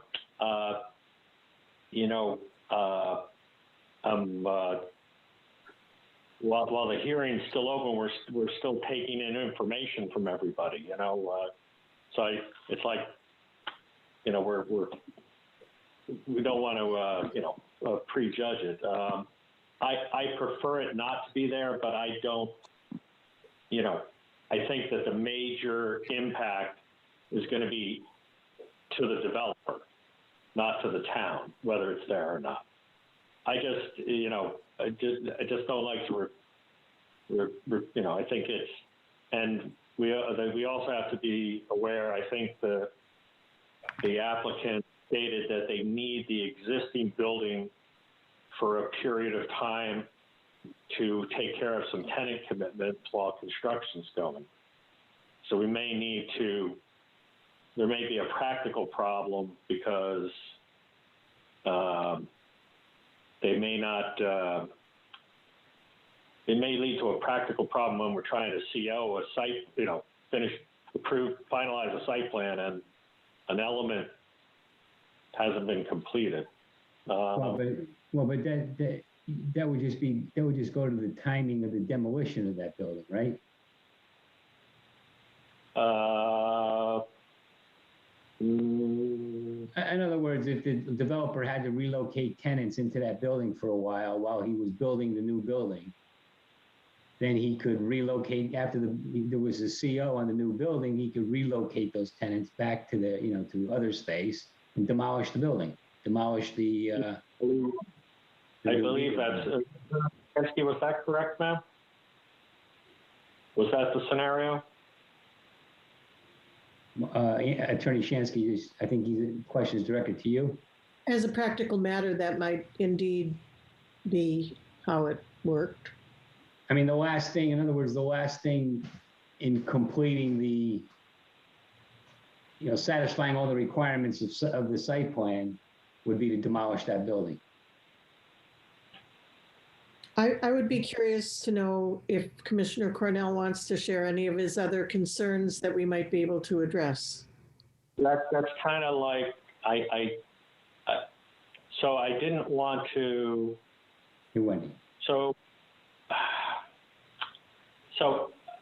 And I think that these concerns might be more appropriate in the discussion phase after closing the public hearing, but maybe someone can tell me if I'm going offline. But the application, the reason this application is coming to us as the result of a change in the zoning regulations, where we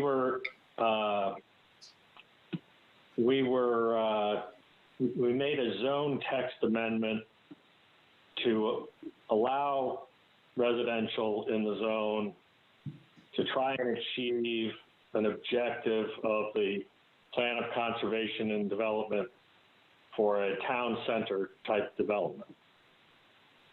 And we were repeatedly told that this wasn't just going to be an apartment building dropped on a site with other uses. And, to me, quite often there's competing interests in the plan of conservation and development to be addressed.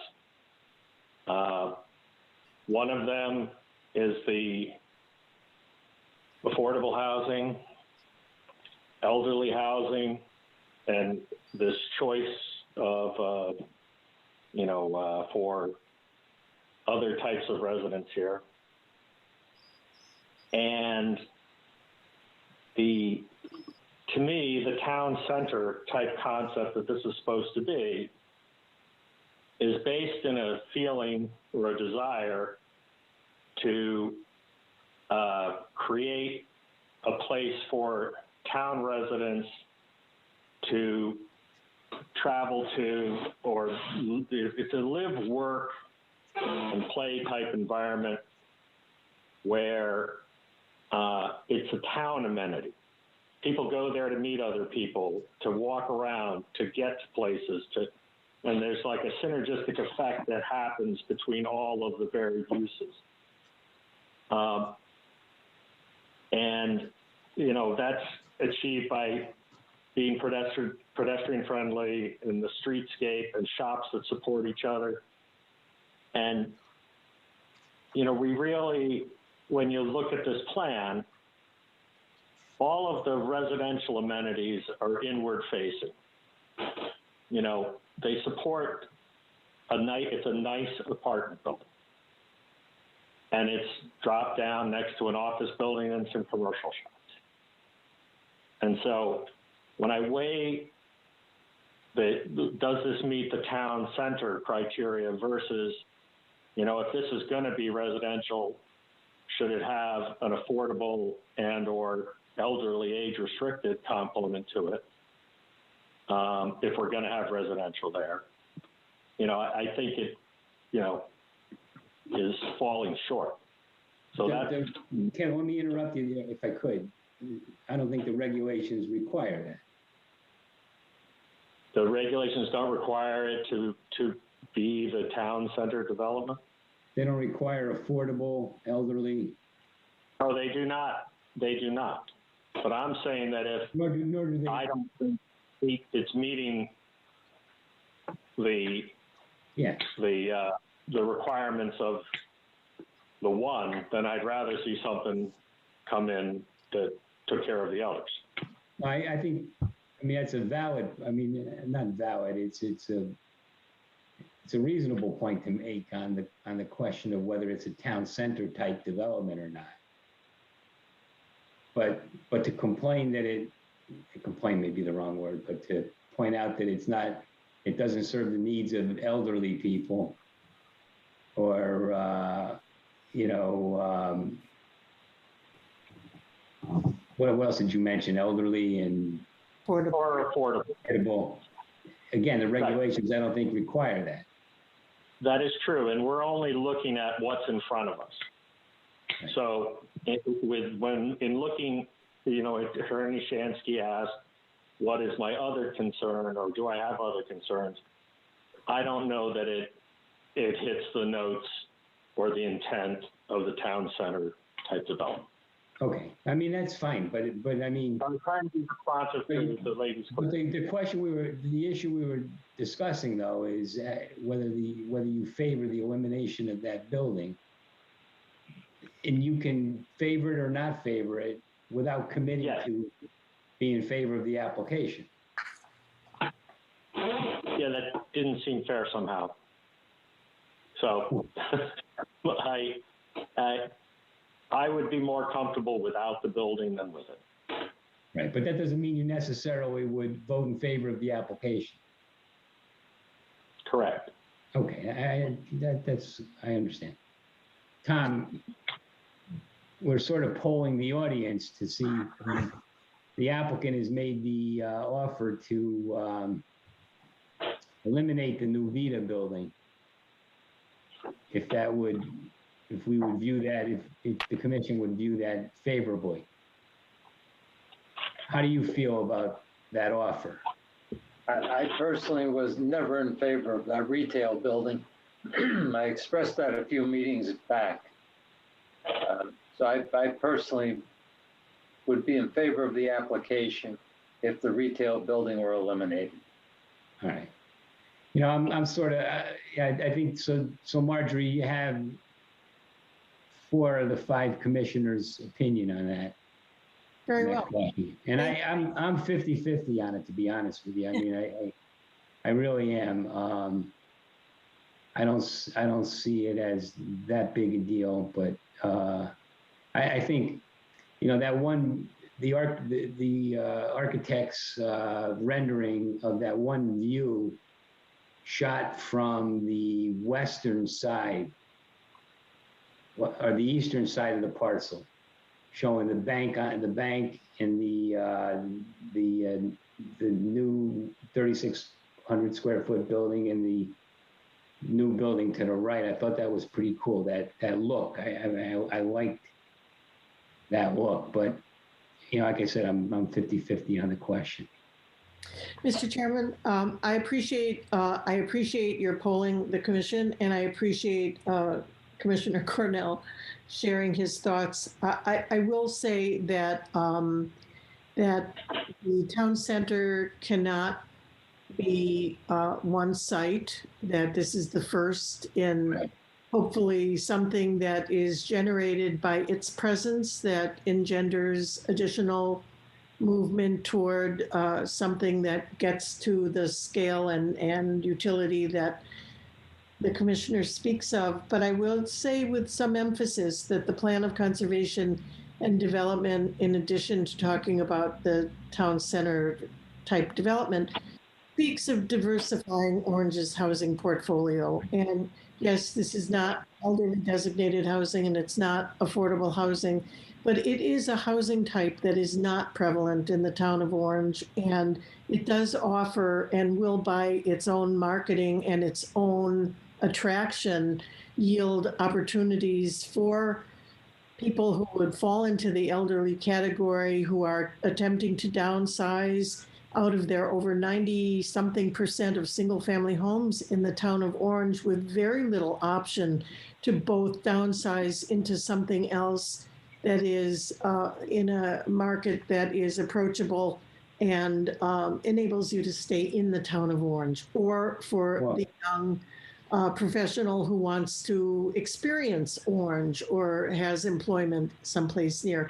So I think I watched this commission just at the last meeting, or it might have been the meeting before the last, where an accessory dwelling unit was approved. And one of the findings that this commission made was that it was responsive to the increasing the diversity of Orange's housing portfolio. And I think in the moment we find ourselves in the state, that virtually in and of itself is a salutary goal, and that this development represents that big time.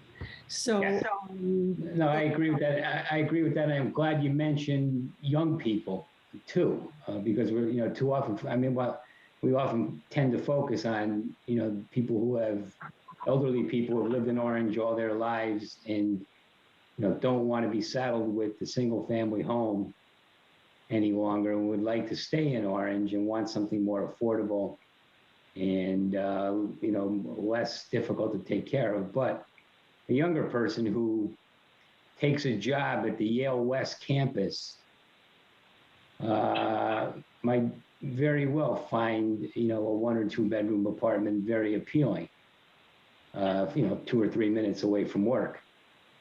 In fact, I think the Plan of Conservation and Development talks about supporting our institutional residents, and it specifically mentions the Yale West campus, University of New Haven, and then I would add to that, other institutional occupants like the UI or FedEx.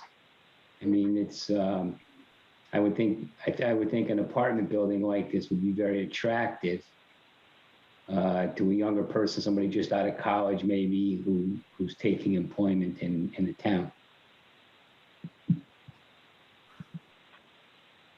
couple of things I had looked at in preparation for talking about consistency with the Plan of Conservation and Development. And those are couple of things that are in there.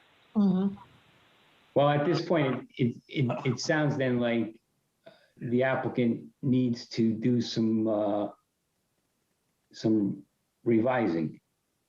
We will go to the drawing board, Mr. Chairman, and present a view absent that building. And imagine that'll impact a lot of the drawings, probably.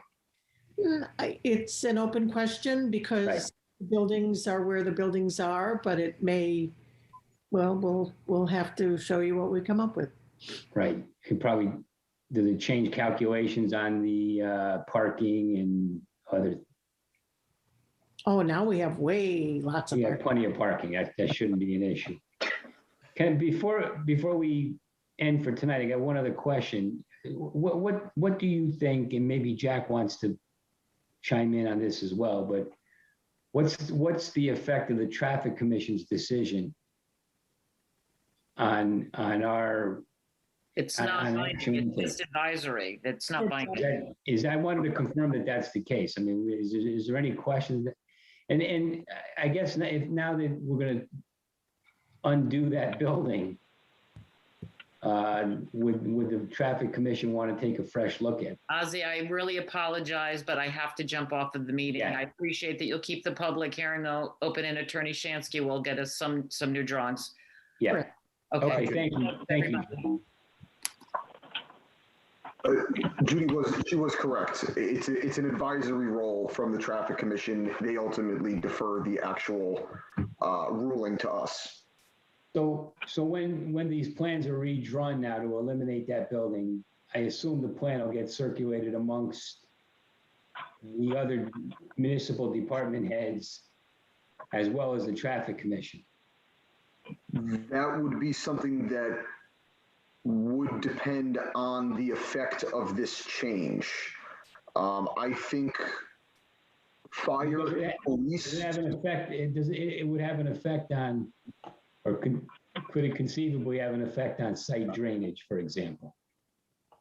It offers an opportunity for more green, Mr. Chairman, so there may be more infiltration. I mean, we'll obviously look at all that, but I don't believe that it will entail changing any of the islands or any of the routing. Yeah, I don't think the capacity of any of the infiltration system or drainage would be impacted to the point where it would have to be revamped. But that being said, specifically the town engineer would be the one looking at that sort of thing.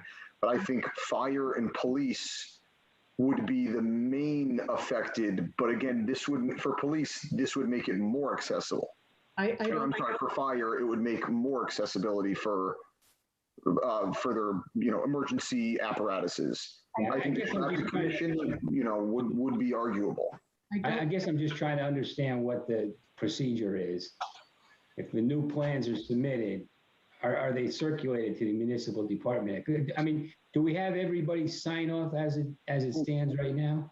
We don't have police sign off because that was contingent on Traffic Commission approval.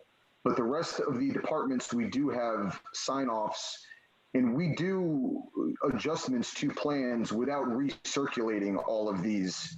Without recirculating the new plan, because any small minor change would make the applicant obviously reappear in front of all the necessary department heads, which in a lot of cases would be overkill for minor changes. For something like this, again, we could make the argument for the Traffic Commission, but from my point of view, I can't see this being a negative impact on the sanitarian sign off, on really the engineer sign off, on inlands, wetlands, obviously they have the approval. And for fire, I think it would only create more accessibility for their emergency vehicles. Chief Gagné wouldn't, he would not sign off, or he won't sign off on the application? That's something truthfully, I haven't asked him. I know that his sign off is usually after Traffic Commission approval. But again, Traffic Commission approval is not required. It is an advisory role that they play here. So that's really something that I would have to ask him if he felt comfortable signing off on something. Yeah, you should have a conversation with the chief because I wonder, I mean, ultimately it's his call as to whether he thinks he can adequately provide police and emergency services to the site. Absolutely. And more importantly, if he can't for some reason, we would want to know that. Absolutely.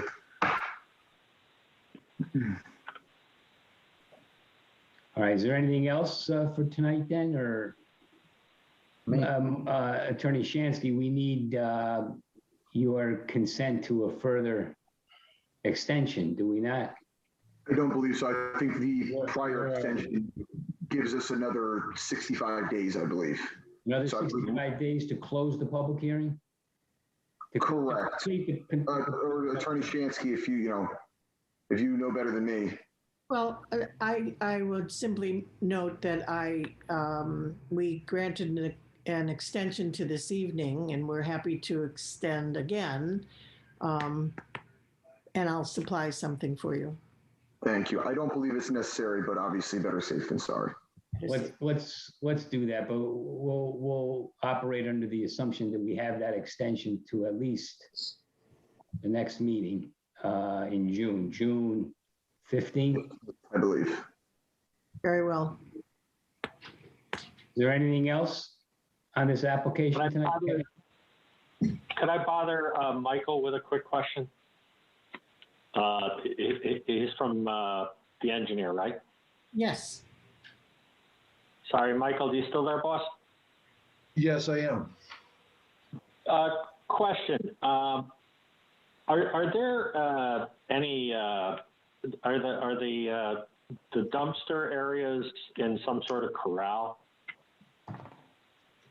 Yes, they're both back in the rear corners, if you remember. And yes, they would be within enclosures. In enclosures. Are the enclosures detailed? I'm sorry, I can't find them. No, I don't. I do not think they are detailed on the plans. They should be. Would it be a burden to try and get that by the next meeting? Because the adjoining resident was concerned. No, that should not be a problem.